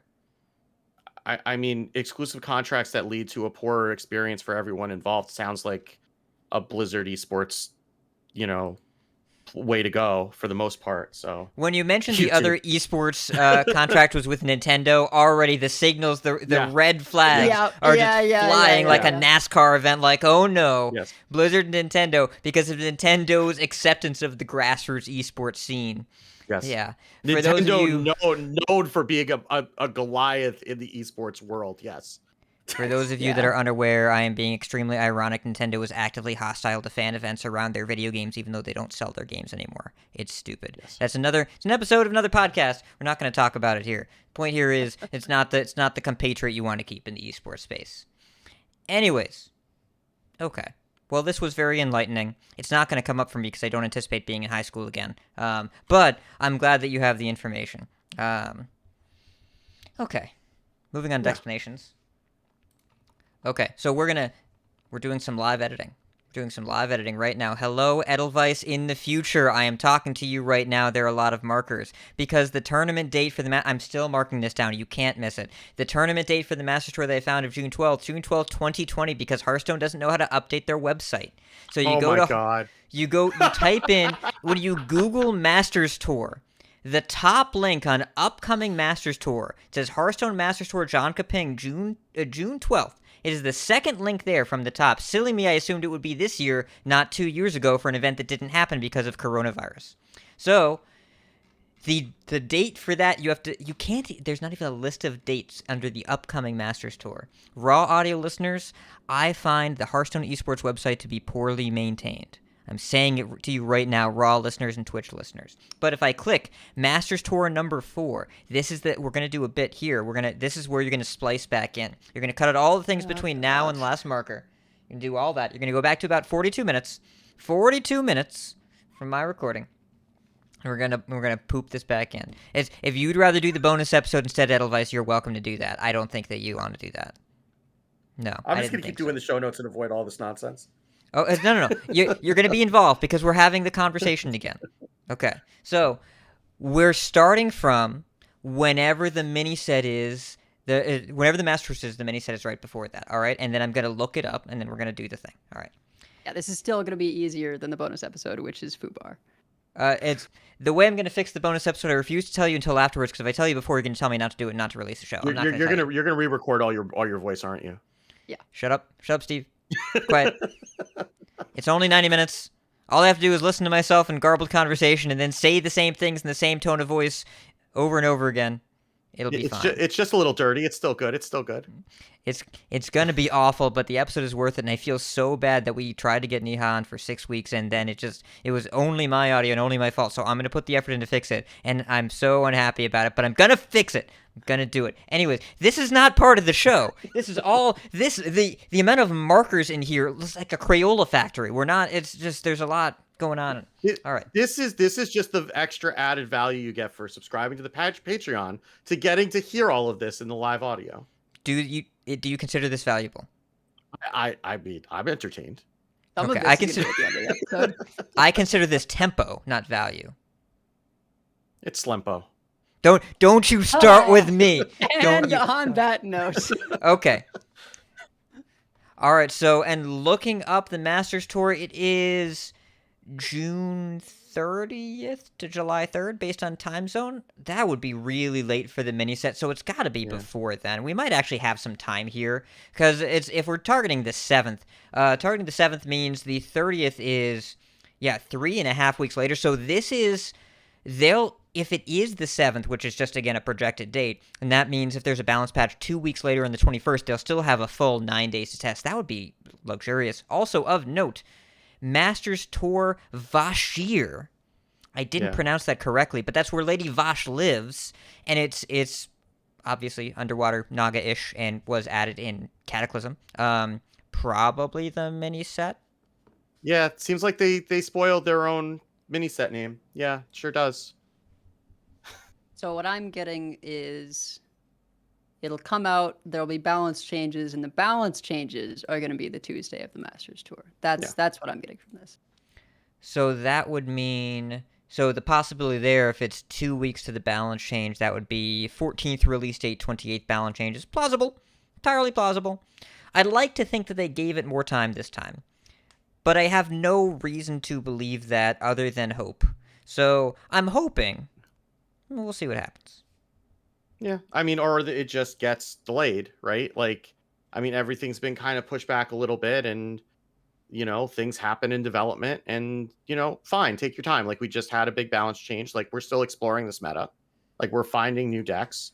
Naval Mine is somehow meta relevant all of a sudden, meta adjacent, I guess. So like there's other things that might be undiscovered. Like it's okay. We haven't gotten to the point where we're sick of this meta yet. I don't think, and which we got to that point with the last couple pretty quickly. I think, as much as I really dislike not knowing how to mulligan against my opponents, or I guess I do know how to mulligan against my opponents, just mulligan for rogue in every game. I think we can live with this for another couple weeks. I think at this point, though, talk to me next week. I may have a completely different point of view. I want to live with this for a couple weeks because this is the most interesting dynamic meta we've had in months. Onyxia's Lair really didn't work all that well for me. It was too checkerboard matchup. It felt like Kazakhstan Druid versus Kazakhstan Warrior. There was other stuff going on, but Alterac was so up and down because there were moments where it was one of my favorite times playing Hearthstone, and there were moments where I didn't want to log in, and most of Onyxia's Lair was the second one for me. I understand that there was something to do there, but I took most of March off, and I was pretty happy about it. And Sunken City, I wanted to be having more fun than I was having, both in the Druidstone meta and the Demon Hunter meta. We got there. We're here. It's Edelweiss is going face with Naval Mines. Steve and I are both playing the same Priest deck, and we're both happy. This is not supposed to happen. Wild Pond is back, and it's good, but not broken. There's control decks. There's from hand stuff. There's a little bit of everything. And you know who we haven't seen in a while? I can't remember the last time I've seen a Kazakhstan. It's been I saw one. I went to Fatigue as Wig Priest against a Kazakhstan Warrior. They even drew a treasure, and then I killed them the next turn. That was a screenshot I posted with the 25-25 Noggling. They had a board of 6 Boombots and an 8/8 Dragon. Yeah. Yeah. But that's it's notable now, which is nice, right? Yeah. See, it's I don't see the Kazakhstan because I've already conceded either to a bunch of armor or a celestial alignment. You don't see the Kazakhstan because both of you have been keeping your hand to 10 cards and they burn it when they draw it. Yeah. So there's every class except maybe Demon Hunter has something to do. The two worst classes right now are arguably Demon Hunter and Druid. Kind of strange, kind of weird. There are multiple Warlock decks to choose from, and you don't even know which curse-based control Warlock you're going to see. You don't know if the curse-based control Warlock you're going to see is Agony, Abyssal, or Rogue. It could be any of those three. Could be any of those. You have no idea. When it's Rogue, I'm the one who's cursing, usually. Exactly. Steve Warlock is Rogue. No. Yeah. Yeah. No, let's not associate my name with Rogue, please. And also, it could be Fish Zoo, could be Aquarium. It's not Zoo, it's Aquarium. Murlocs. I mostly don't like seeing Paladins right now because both Holy Paladin and Mech Paladin or / hand buff are pretty reasonable right now, and it plays out very differently against each of those. And then also a third of the time they're rogue. So it's this very every class has so many bizarre options thing of if something's got 2 decks that play out in very different ways, you're kind of screwed. You really want to be doing something proactive so that you can focus on mulliganing for your proactive thing, because you're not going to be able to guess whether they are, the slower thing, the faster thing, or just rogue. Yep. So I'm thinking about the classes that only have one thing to do right now. Demon Hunter kind of has none. Okay. I tried some big Demon Hunter. That was fun. So Demon Hunter kind of has none. They're kind of just rogues. But Shaman has one thing to do and slightly different ways to do it, but really just the one thing. But it's good, criminally underplayed. I'm not saying I want to see more Snowfalls. I'm saying I don't get why there aren't more. For most of 23.0 or 23.2.2, whatever balance patch we're in, for most of this patch, Shaman has not been in the top 16 most popular archetypes in the Vicious Syndicate stats. It hasn't even come up in the stats. It's really good against everything except really just Warrior. All the board stuff. It's really, really strong against a lot of the board stuff, but it's super duper underplayed. And Shaman just kind of does the one thing. DH doesn't really do anything. Druid does either ramp or slightly different ramp with alignment, which is very different in terms of matchup spread. But Hunter has various speeds of Harpoon Gun. You have fast Harpoon Gun and slow Harpoon Gun. They all play that card, but what they do with it could be dramatically different. Quest Hunter's not it. Don't do Quest Hunter. Sidisi, you can do Quest Hunter. Only you. No, he doesn't. He doesn't do Quest Hunter. He's done with Quest Hunter. He's happier playing Mountain Bears. See, now- He wants to be playing Green Priest. That's what he's playing. Now that no one's playing Quest Hunter, now is my time to experiment with it. Yeah. This is it. So I've concocted a Quest Hunter wherein you still run Harpoon Gun and you just run the big beasts as well, Of course you do. Because why wouldn't you? and you run Vandar. It'll be interesting. Oh, yeah, Vandar just makes everything better. Yes, that's one surefire way to improve a deck that's underperforming. Let's put Vandar in it. 30% of the time, it works every time. I'm ready to go back to 4K and then climb back with Mine Rogue again. Yeah, the keeps in that deck: Vandar, Harpoon Gun, and Tracking to find the Vandar. I mean, why would you play Vandar? Because then you can't play Phelan and put more beasts in the bottom of your deck. Well, because you don't really need beasts for like the Quest Hunter thing. It's just there for like some high roll to buy you time to finish the quest. You know. They nerfed Drekthar? Try the other one! Whatever, I got this other diamond just chilling in the This other collection. card, yeah. This one's shiny. Let's try that. Just, it ends in R, and it's diamond, and it costs 4. Will anyone even notice? We replaced your Drekthar with Folger's crystals. Will anyone even know? So Mage, you've got Mech, and you've got Naga. Paladin, you've got Holy, Hand Buff, and Mech. Priest, you've got Boar and Wig. Rogue, you've got... I've seen enough quests. It's not terrible. Oh, yeah. Yeah. Rogue has an entire constellation of everything you can think of with Wildpaw Knolls in it. But, like, whatever you want to do, anything you want to do. Except Vandar Rogue. Don't do Vandar Rogue. Edelweiss, this is a message to you. Do not do Vandar Rogue. Even though Wildpaw Knoll costs 5, I don't care. Don't do it. Maestra costs 2. You're not going to hard mull for Maestra. You can't. Just don't do it. Anyways, Maestra costs 2. You can play Drekthar. You could make nerf Drekthar work. Then you can't play Knoll. Oh yeah, I guess. Kind of Well, important. you figure that out later. No, we just did it now. You can save some time. But so there's thief, there's pirate thief, there's naval mine, there's all sorts of stuff you can do with Rogue. Shaman's really just got the burn. Warlock has aquarium. It's got abyssal. It's got 2 flavors of curses. Yeah. Yeah, abyssal and agony. And warrior has quest and charge and straight control. Pretty fascinating 4-set environment with this many choices, and we remember 4-set from Barons. But this is not Barons. There's some powerful turns, more than just you saw with Barons Contact Rogue or with Rush Warrior, whatever. There's some actually like real stuff going on, where you have these Naga Mage pop-up turns, Naga Priest killing on turn 4. You can still get really, really powerful high rolls with Hunter. Obviously, Thief Rogue does Thief Rogue things with Prep Boat. You can, anytime that you play a Bolner or Bran on curve and Shaman and they don't kill it, you just the world is yours. I killed someone on turn 6 from 31 damage with a Noggling on No Fin Can Happen with a Bolner that I stuck the turn before. My board got a lot of, it's a lot happened. A lot happened that game.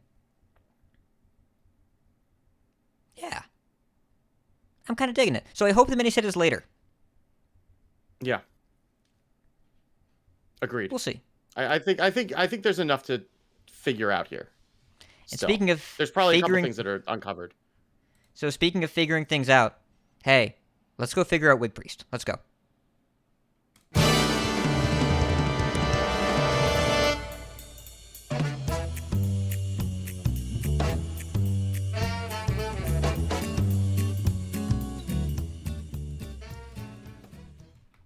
So while I have been mining ladder, Hat and Wicked Good over here have been wigging it up with Naga Priest. For those who may not recall, a major buff happened to this deck just in terms of the card that you play the most, and that is Serpent Wig, which is a 1 mana spell that says give a minion +1/+2. And if you have played a Naga with it in your hand, you get to add another copy of it back to your hand after you play it. So it effectively just keeps giving you another one as long as you play a Naga in between instances. It does not multiply in your hand. It does not like divide and give you more. It's just you play a Naga and then you get your wig bag back when you play it. But that tends to be enough. I've seen turn 1 Slither Spears happen, and I'm just like, oh god, that's gonna kill me, isn't it? So why don't you two kind of tell me how this thing goes? Because I have not played any of it myself. I've played against it a few times and have definitely regretted leaving a Radiant Elemental up. Yeah, this is Libram Paladin until it's Inner Fire Priest. That's basically, you start off the game playing Libram Paladin, and then eventually you try to flip the switch, and then you turn into Inner Fire Priest. And it's a little bit more fair than Inner Fire Priest because the kill turns generally take a little bit more work. You often need to have like Radiant Elemental with the Serpent Wigs, and if you get 2 of them, that generally works better. But you need to get those because Radiant Elemental will make the Serpent Wigs free. So then you can spam a lot of them in a turn. But you're generally just trying to pick a carry minion and just start making it have a big butt. And the bigger the butt gets, the better the bless gets eventually. And you just kind of try to fight for board. And, you know, you have a couple of tools to get back on board. You've got Samuro, which is very good. Nagic Hexen is conditionally amazing, especially it's a little bit matchup dependent, but not really. There's usually something that you want to get, and if it happens to have taunt or rush, even better. Like my favorite thing is that usually I'll play a minion, they'll use a null to trade it off, and then play double agents, and then I'll just take the null and run it into one of the double agents and get a 2-for-1. But getting a taunt is fine too. And Samuro with Bless is a full board clear almost all the time, except in the mirror.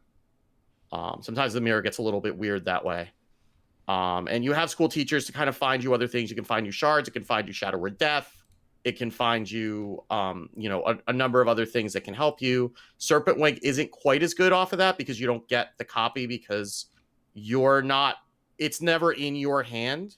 So you're never proccing if you were holding a spell, or if you played a spell while holding this, played a Naga while holding this, then it never procs that. But it's got a lot of back and forth, and I find that the games are very tense until all of a sudden it's like, oh well, I just have lethal. But it's a lot of like the mid game turns are pretty intense in trying to navigate like which minions do I trade off, which minions do I preserve, where do I keep my health. You know, how do I set this up so my opponent can't remove it so I can go off next? Yeah, it's something that took me a while to understand about this deck is how do you outlast Control Warrior as an example, right? Because we just play a bunch of tiny minions, they don't really do anything, and something that I eventually relearned from back in my Saviors of Uldum combo priest days. The threat of this deck, the threat that you offer, is I could have Bless in my hand. It's not that I have Bless. It's that I could have Bless. Are you really going to leave up my 2/9 Treasure Guard? Right? Or are you really going to leave that up? Because if you do, then you might die next turn. Turn 5, you might die next turn. So a lot of that is the threat here, but also you just kind of make a bunch of numbers pretty quickly, and you're able to keep your Naga engine going pretty quickly. It's really, really hard to trade into you. It's really hard to remove your stuff with damage-based removal. And because the Serpent Wig isn't like Libram of Wisdom in that if it gets silenced, you're done looping, they can't take it out of your hand. As long as you keep doing Naga, spell, or in this case, Naga, Wig. As long as you keep doing that, every Naga it costs 1 more mana for +1/+2. But you can choose where the +1/+2 goes. You can make giant threats. You can spread it out. Whatever is best for the matchup that you're in, you have the flexibility of deciding where it goes. And if they don't kill your stuff, which they usually can't through just trading, then they might just die to bless. So sometimes they have to trade stuff into a minion and not kill it because it represents them not being dead to a potential bless. It's really powerful and really fun, and you can get a bunch of stats very, very quickly. And there are some really crazy cards in this deck that let you pop off in ways that are hard to express through a podcast. Najak Hexen is one of them. Valish is the other one. Yeah. She's ridiculous in this deck. Absolutely absurd. So, just to give an example of the kind of damage output that you could represent, right? Let's say you have a single minion. Let's say you have one Radiant Elemental in play. One Radiant Elemental. It's turn 3. They don't kill it. If I go with my one Radiant Elemental, let's say it's just a base 2/3. I go Slither Spear, Wig Wig, Wig Wig, Devour. If there are 2 minions in play, the Slither Spear and you have 1. Bless. That is 14 damage. 14, right? I did that math correctly? Let's see. No, I think it's more than that. Because a 2/3 plus 2, 5, plus another 8 is 13. Yeah, 15 damage on turn 3 for 2 mana. That is... It's... When you're playing the deck, it's not a lot of math. Because it's the rhythm. You don't think about the numbers all that often.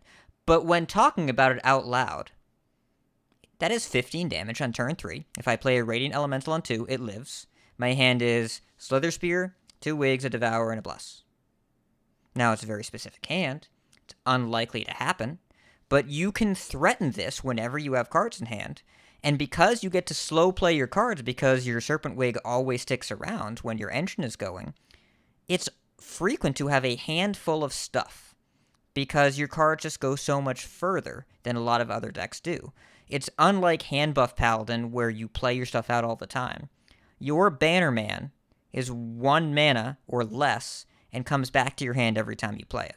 As opposed to theirs where once the buff is gone, the buff is gone. Once the cards are out of hand, that's it. Like, you can Raider Protector to get more or whatever, but your buff, like, the minions in your hand don't get buffed if you draw them after you're done with your Jewel Kit or your Bannerman. Here, the buff is just forever, as long as you spend the mana on it. And sometimes you don't even have to spend the mana. That's pretty cool. Yeah. Yeah, and what it can do, I mean, the thing is that even early game, like, you can just, like, go Slither Spear into Wig, right? And that's just a 3/5 on, like, turn 2, right? That's a lot of stats. And, like, if you ever stick a Radiant Elemental, like, the game ends most of the time. Like, it's choosing which minion you're going to put the buffs on is kind of one of the skills that, and it's hard to really describe it in the context of a podcast because it is very situational. But, like, if you ever, I generally will try to get the buffs on a Radiant Elemental when it makes sense, because it does 2 things. It first of all makes a really big minion very quickly, but it also makes it really likely that the Radiant Elemental is going to stick.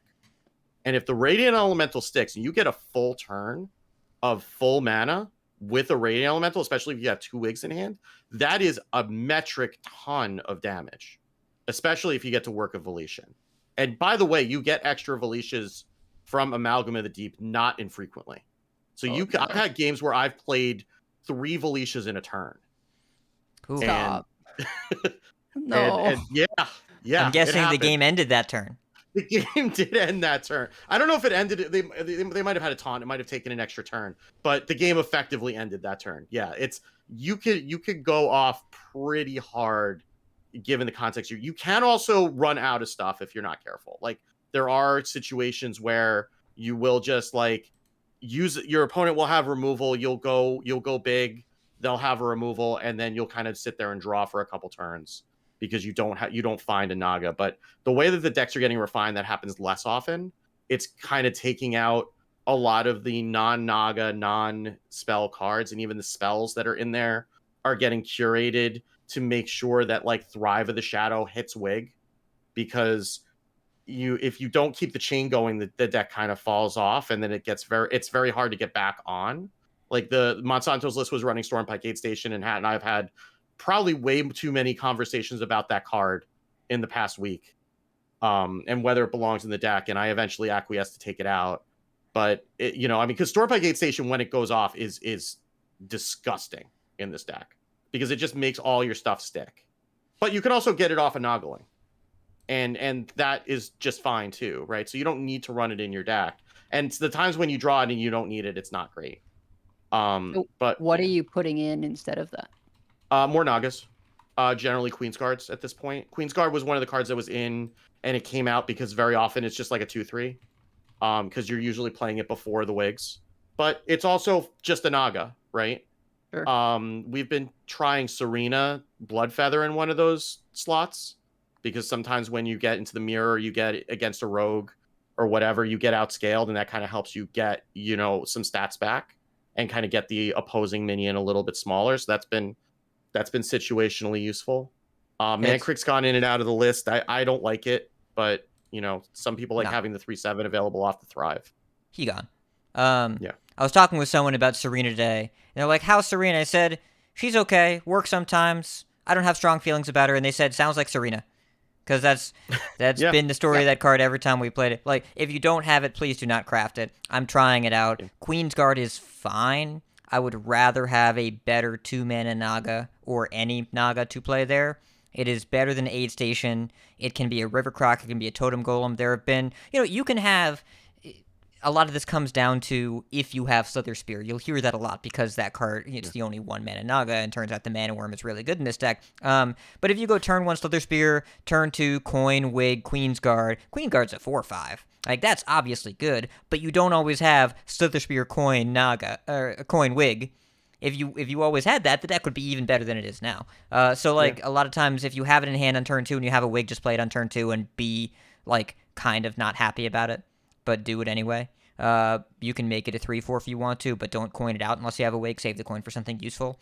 It is acceptable, and the only reason we play it is because we don't have better cards, but I think it is still a better option than Stormpike Aid Station, because Aid Station, it might get you out of range of some clears, but it probably doesn't when you need it to, unless you were already kind of out of range.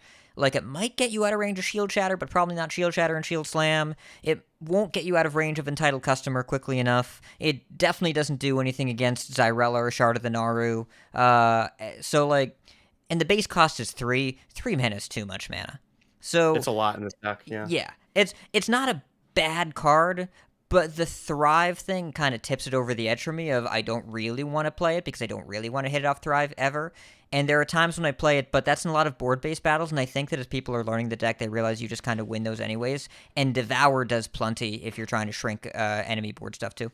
Devour is disgusting in some cases. Really. By the way, Devour kills a Righteous Protector and does not proc the Jewel Kit. That is an extremely important interaction. Yeah. So that is important to know. Because I've won some games against Paladin that way. Because the Divine Shield never pops. You never pop the Divine Shield. The minion just dies with a Divine Shield. Right. Yeah. Unlike if you were to play Shard, which silences it. And it removes the shield. Yeah. Right. So you never remove the shield. It just dies it dies while it's wearing it. Correct. So yeah. Yeah. You lose the minion, but not the shield. You still have a 1/0 Divine Shielded minion somewhere. From a strict deck builder's perspective, I kind of like getting rid of Stormpike Aid Station just because, I mean, mulligan-wise, Wig is your number one priority. I imagine you maybe keep Thrive just to find Wig. Yeah. If you don't have Stormpike Aid Station, Thrive is that much more likely to hit Wig. That's the argument, right? Because if you don't have Wig, you are playing a mediocre arena deck. That's basically what you have when you don't have Wig. The difference between the games when you have Wig and the games when you don't are massive. Now, that's not to say that you can't pick up a Wig on turn 4, 5, 6 and still win. I actually won a game tonight without finding Wig at all because I was playing against, I don't even remember what I was playing against, but I had a Slither Spear who stuck and I was able to devour and bless it and make a 7/7 and just kept hitting my opponent in the face and they didn't have an answer for it. So like you can win games without Wig, but it's so much harder. And so like the games where you don't have Wig, you're basically just trying to find it. I mean, Thrive gives you 2 more draws at it, and it does it guarantee it with the spells in the deck, or is it it's close. I don't think it's 100% guaranteed, but I think it's pretty not guaranteed, favored but to it's find it. highly likely. And Yeah. it's interesting to note the stats we have on screen right now are for the Aid Station list, which is in the show notes. Thrive is not a good keep if you run Aid Station, but if you don't run Aid Station, it becomes the second best keep in the deck. Yeah. So The interesting to first, note. I'm assuming being Wig. The first is Wig in both by a Drekthar level of difference. In both versions, the win rate with Wig in the Mulligan is 68 to 69%, whereas the next closest card in the non-Aid Station version that I see here is 56% for Thrive, or 62% in the other version for Slither Spear. So we're talking massive win rate differences. Wig is what makes the deck work, and not Wig is what makes the deck not work. Yeah. And we've had the other conversation we've had a lot is about the Mulligan when you don't have Wig. I generally prefer to full throw. Likes to keep Slither Spear regardless. And there are arguments for both. I think it probably depends on what the context of your hand is. Obviously, if you have Thrive, I'm much more likely to keep Slither Spear if I have Thrive and not Wig, because I'm reasonably assured of getting it. But if I don't have Wig, I generally want to toss everything. But also, you need to get on board and stay on board with this deck. So having a 1-drop that can get you on board and start doing things, even if it's like Devour, Bless, or whatever, sometimes can, depending on what the matchup is. I think it really depends on how much time you think you have. How likely it is that you're playing against a rogue, I guess, because everyone can be a rogue, and then none of this matters. But like if you're playing against like a warlock and you don't think, I mean, even then they could be Murloc Warlock, but let's just say that deck didn't exist. Or like a warrior is more likely. Like you can probably go without getting on board the first turn or two, because the Wig is that much more important. Against like a hunter, you probably want the 1-drop because you probably want to be able to contest. Yep, I'm coming around to maybe I just full mull, but also I've had a couple games lately where I've kept Slither Spear and then top deck Thrive on 2. Phew, got there. But I realized the anxiety around not drawing Thrive on 2 might mean that it's worth just mulling for that. Yeah. The games where you don't have Wig in the opening hand just feel like so much more stressful because everything's just like, can I find it? Can I find it? Yeah, as the person playing against this deck, I feel like Slither Spear could just be a powerful keep because it's so threatening on one. The opponent doesn't know whether you have Wig or not. And there have been times where I'm just like, should I coin, buckler, shield, Wicked shab. Stab, coin, hero Yeah. power that? Like, I spent a non-zero amount of time thinking, do I just need to coin, prep, Wicked Stab, hero power that? Because Wicked Stab only does 2 before turn 5. And I seriously considered it, and I was just like, I think I'm probably not winning the game if I do that anyway, but gosh, was I very close to doing it because the Slither Spear it kills you so quickly if they do have the Wig. Yeah. I mean, if it's a Radiant Elemental, then the answer is yes. Like, yes, absolutely kill it with fire. Yeah, there was a 2/5 Radiant Elemental that I was like, is it going to be too many resources? And I ended up leaving it up. No, any amount of resources, I should have just killed it because, we didn't make it that game. Yep. Though, I will note, Priest players probably don't keep Radiant. You're going to have the impulse to keep Radiant. You won't have enough resources to keep it in the opening hand. Even if you have Naga and Wig, it's not a Naga. It's a turn 5, turn 6 play. Very rarely an earlier play than that. Maybe if your hand is completely stacked and you've got Handmaiden going on there with the Slither Spear, but you'd have to have a really, really specific scenario to keep it. It's an endgame card, right? Like if I got it back in the Mulligan, I would consider tempoing it, and I sometimes do, just because if it doesn't scare my opponent, it should, and usually that will kind of buy me a little bit of time, for them to divert resources to killing it. And if they don't, then hey, I have a Radiant Elemental on board. The world is my oyster. right? So there are times when I'll just tempo it and say, "Come at me," Yeah. but I don't want it in my opening hand usually. So I'm guessing if you've already got Wig, you keep Handmaiden. You can. I think it's overkept a little bit. Like, it's Yeah. fine. Like, am I on the coin? What am I doing? What is the course of my gameplay look like? If I have Slither Spear and, like, Scribe and Wig, I'll probably keep the Scribe. But that's a turn Yeah. 3 play. Because on the number one rule of gameplay, if your Wig is yellow, play Wig before you play another Naga. Almost doesn't matter the matchup. I can think of very few matchups where that is not the case. You don't want to go wide. You want to get maximum Wig value in every matchup that you can. There are rare occasions I can think of. Maybe if I have like a Slither and they play a Fillet Fighter and I can coin Treasure Guard. Sure. Yeah, Sure. I've done it when I've played a school teacher, and the Noggling is something I needed to play right now.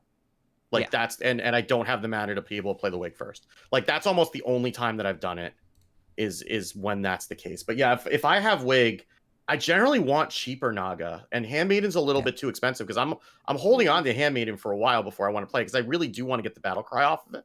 So I'm usually looking for Slither Spear. I'm looking for Scribe. Treasure Guard is really good to buy time. School Teacher sometimes if the rest of my hand is good because I know it's going to be Crush Claw. two activation. Crush Claw is Crush very Claw's good great. too. Yeah. Yeah. Yeah. Like, if I have...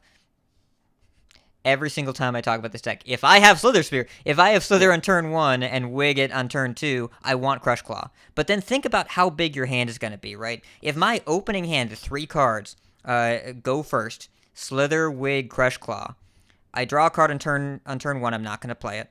I draw a card on turn 2, I'm not going to play it. I draw a card on turn 3, I'm not going to play it, and I draw a card from the Crush Claw. I have 4 cards in my hand, and I've used all of my mana except 1, the first 3 turns. Already, you can see how you're just gonna have access to resources because the Wig perpetuates itself so often that you don't need to worry too much about draw unless you're going really, really, really long. Even then, School Teacher is basically like drawing 2 Wigs and a spell.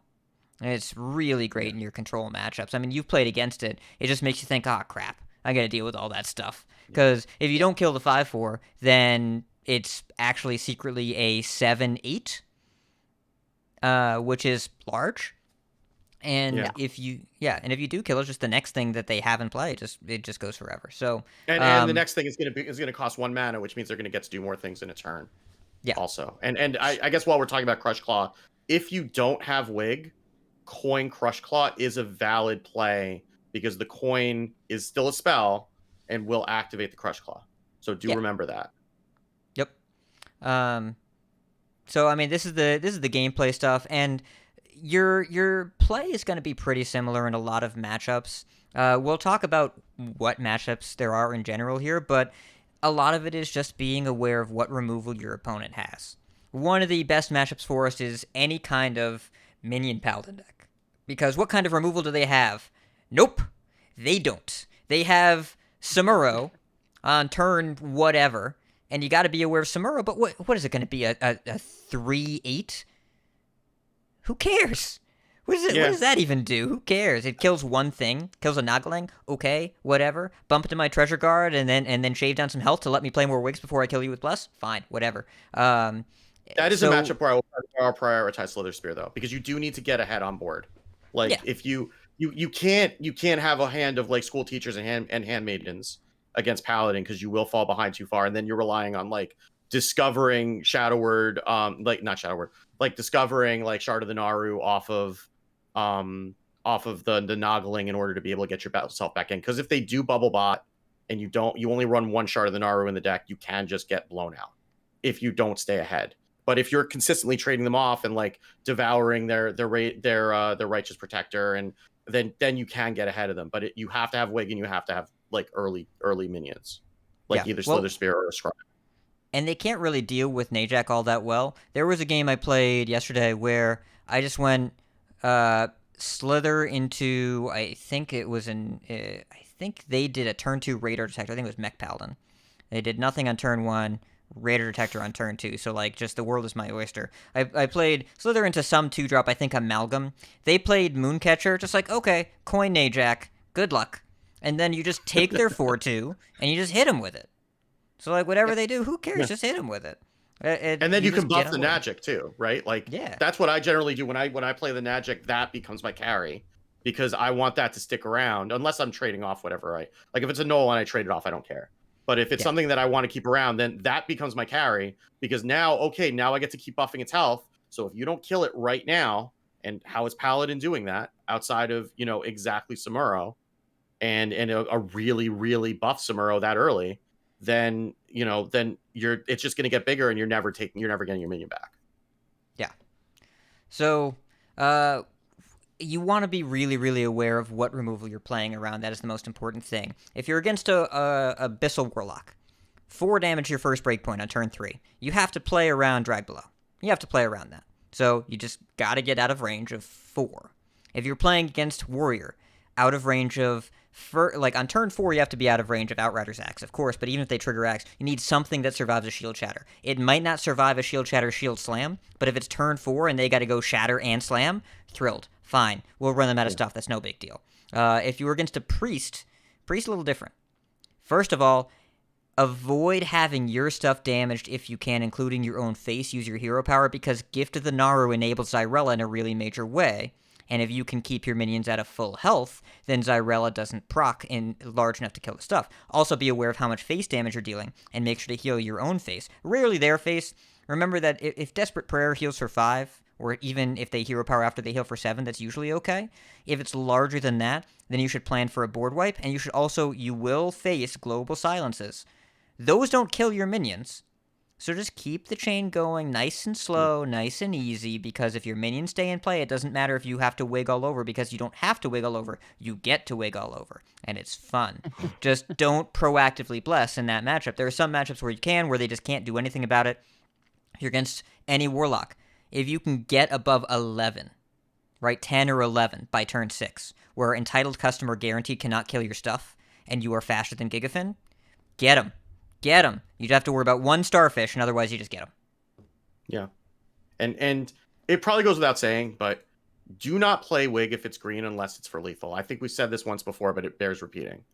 Like, and make sure you're looking at it. I did have a game on stream that I nearly threw because I played a Radiant Elemental and forgot it was not a Naga, because so many of the other minions are Nagas. So make sure you're looking at it and make sure you're not because you can even get into a situation where they're going to be next to each other in hand, and you can grab where you're playing the yellow, and you can play the green one accidentally if you're not paying attention. So take your time. You have a lot, there's a lot of things to do, but do not play the green wigs unless it's for lethal, or unless you're basically going to die otherwise. Yeah. It's just like silencing your own Librams. Don't do that. You don't want to do that. Yeah. All right. Where are we?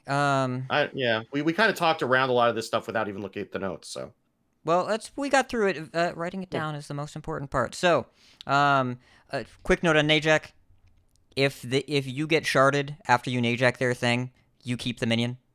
So, I was more than happy to steal their 3/8 wild pyro and just say go, and rather than let me learn how that math worked, which would have been fun for everybody, of wigging the pyro. I didn't really want to deal with it anyways. They just silenced all my stuff, and I kept the 3/2, and it was fine. I beat them. But otherwise, and Najak is also fine to just freeze a minion, right? Yeah. Like that's sometimes okay. Like you don't need to get a big taunt. You don't need to get a rush. Like sometimes just taking their big thing that could trade your thing off so that it can't attack next turn is fine. So you don't have to find the blowout turns. There are flashy turns you can get with Najak Hexen. You don't always need that. Sometimes just taking one of their minions so it can't attack next turn is enough. So let's talk matchups. I think this is the last major section we have here, because we talked about general strategy, per card stuff.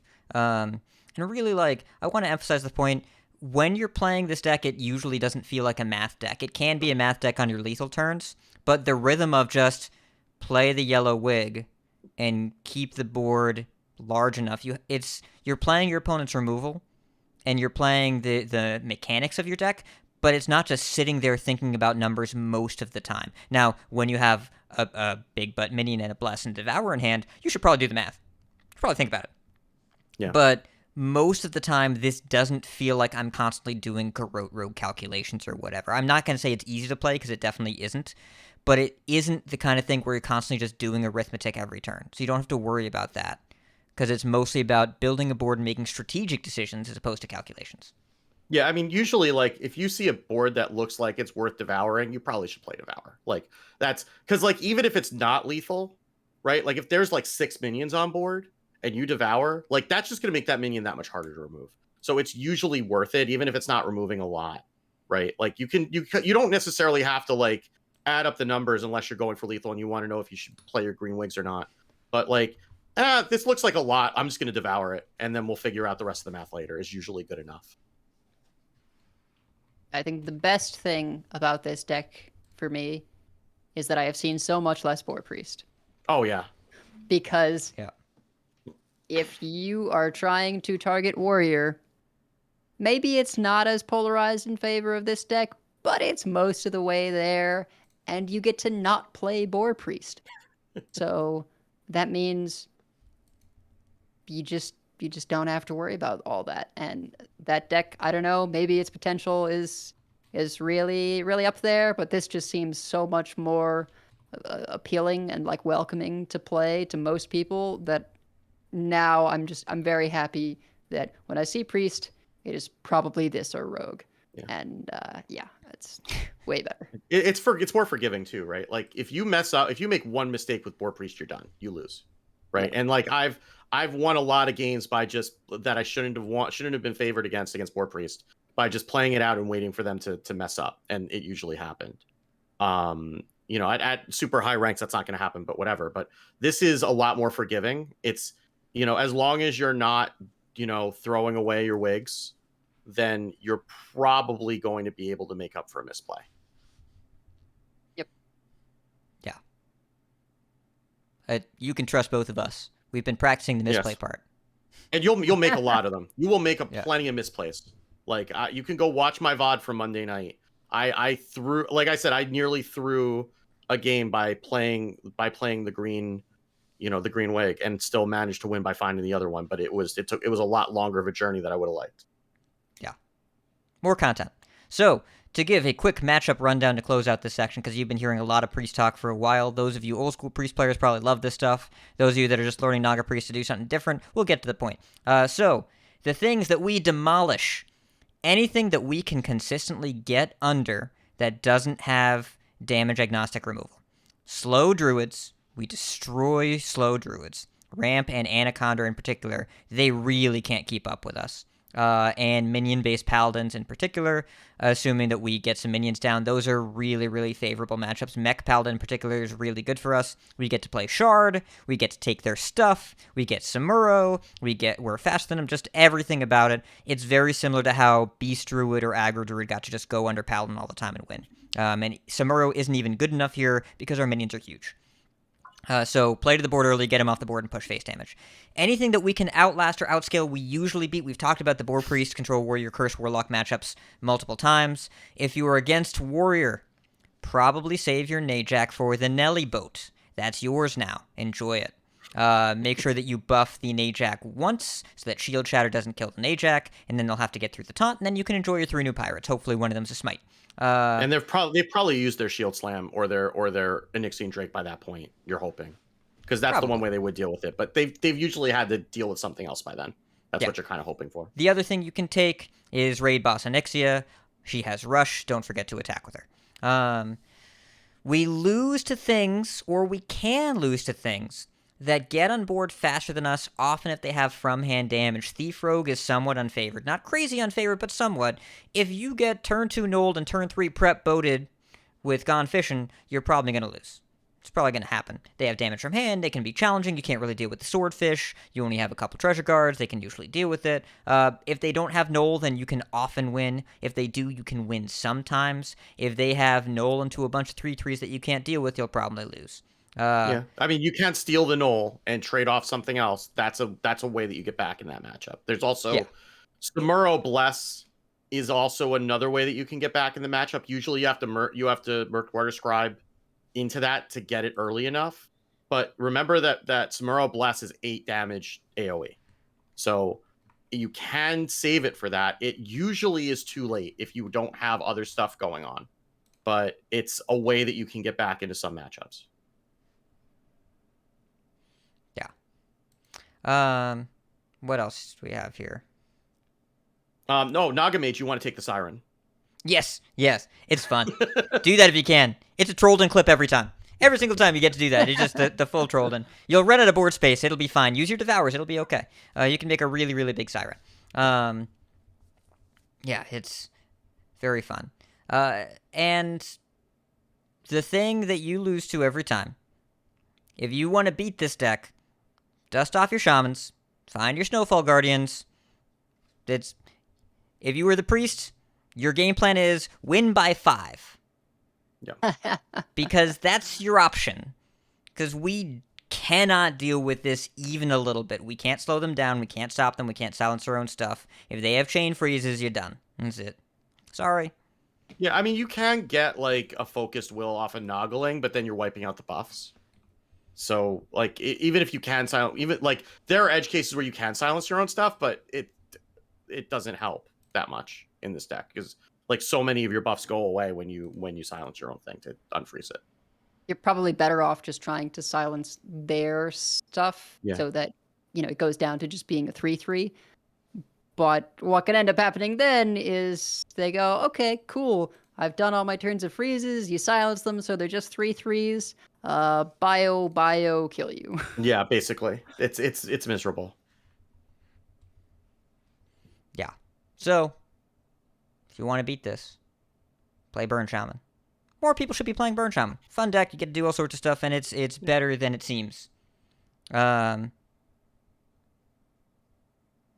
think we did a lot. We did a lot of priest talking. Yeah.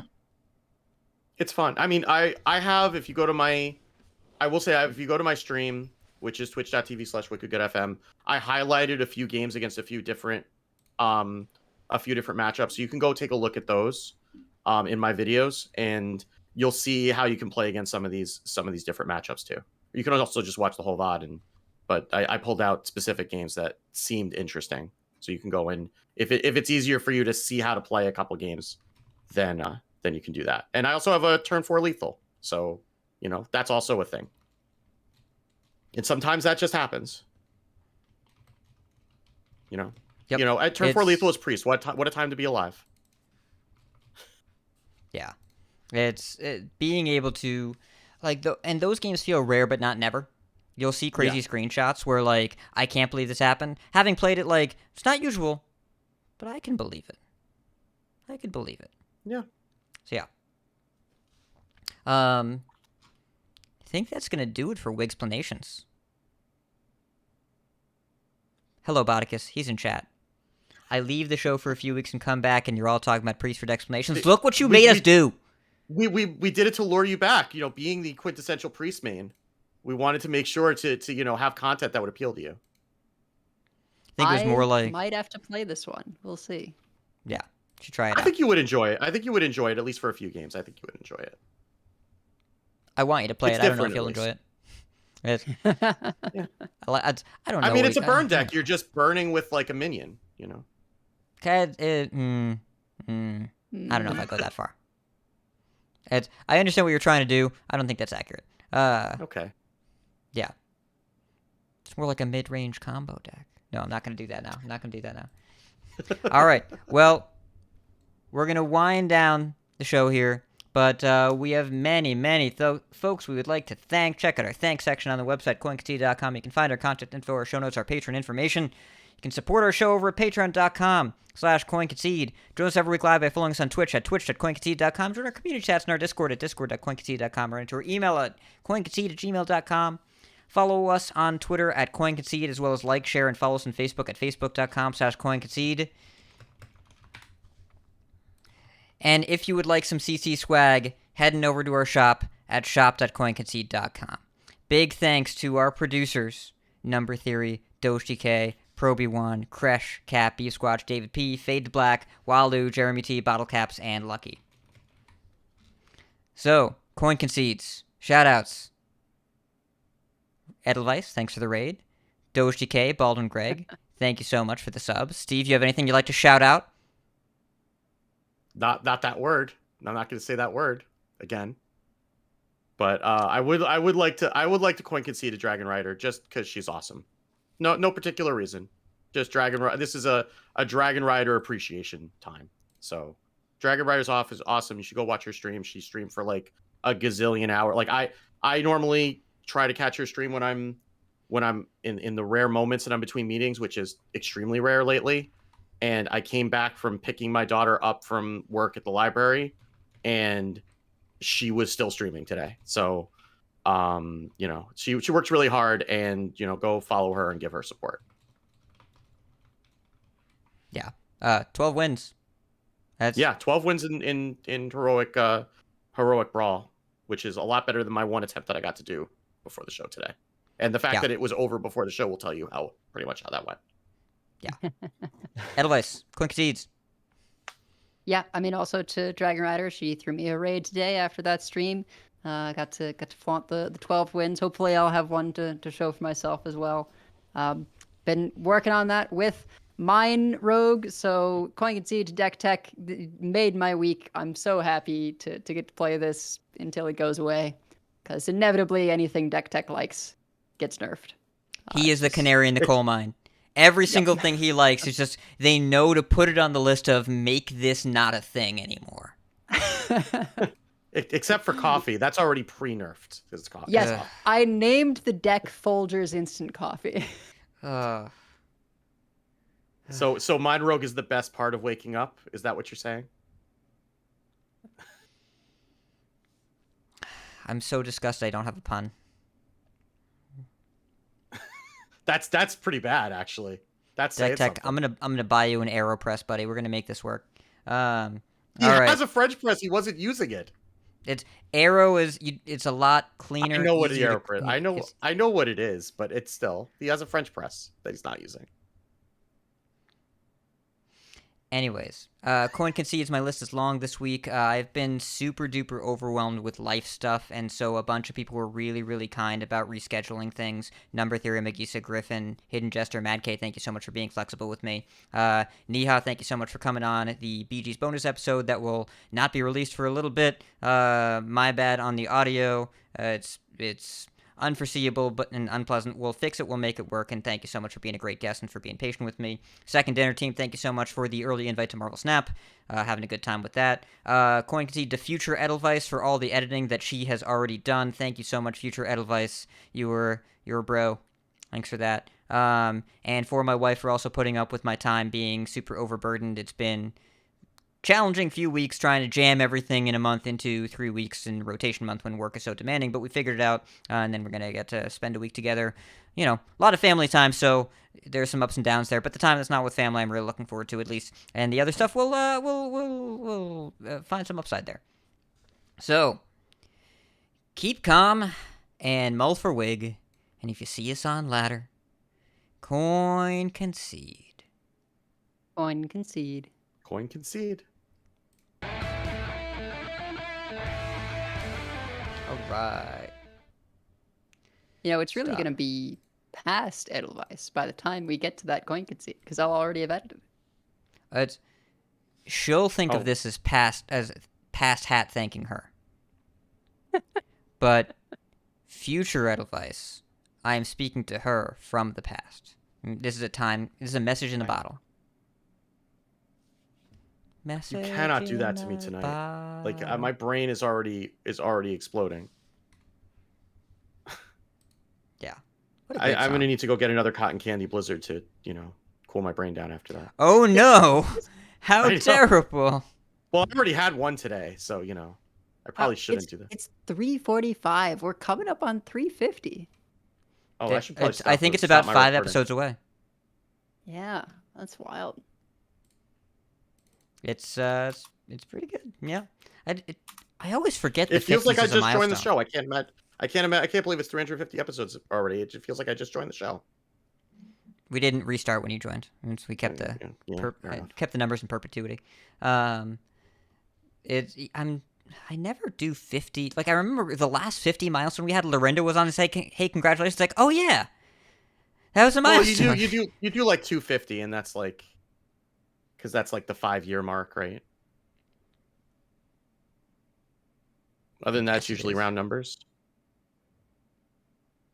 It's like an annual thing, right? Because it's about 50. It's about a year. 50, roughly, unless you're Blister Guy. Yeah. Oh, he's coming up on 1,000. He's at He 998. is. Yeah. So we're going to write down for next week coin concede to Blister. Yes. I'm going to write that down. Yeah. All right. Thank you so much, chat. I'm going to let you go. But Bye. see you next week.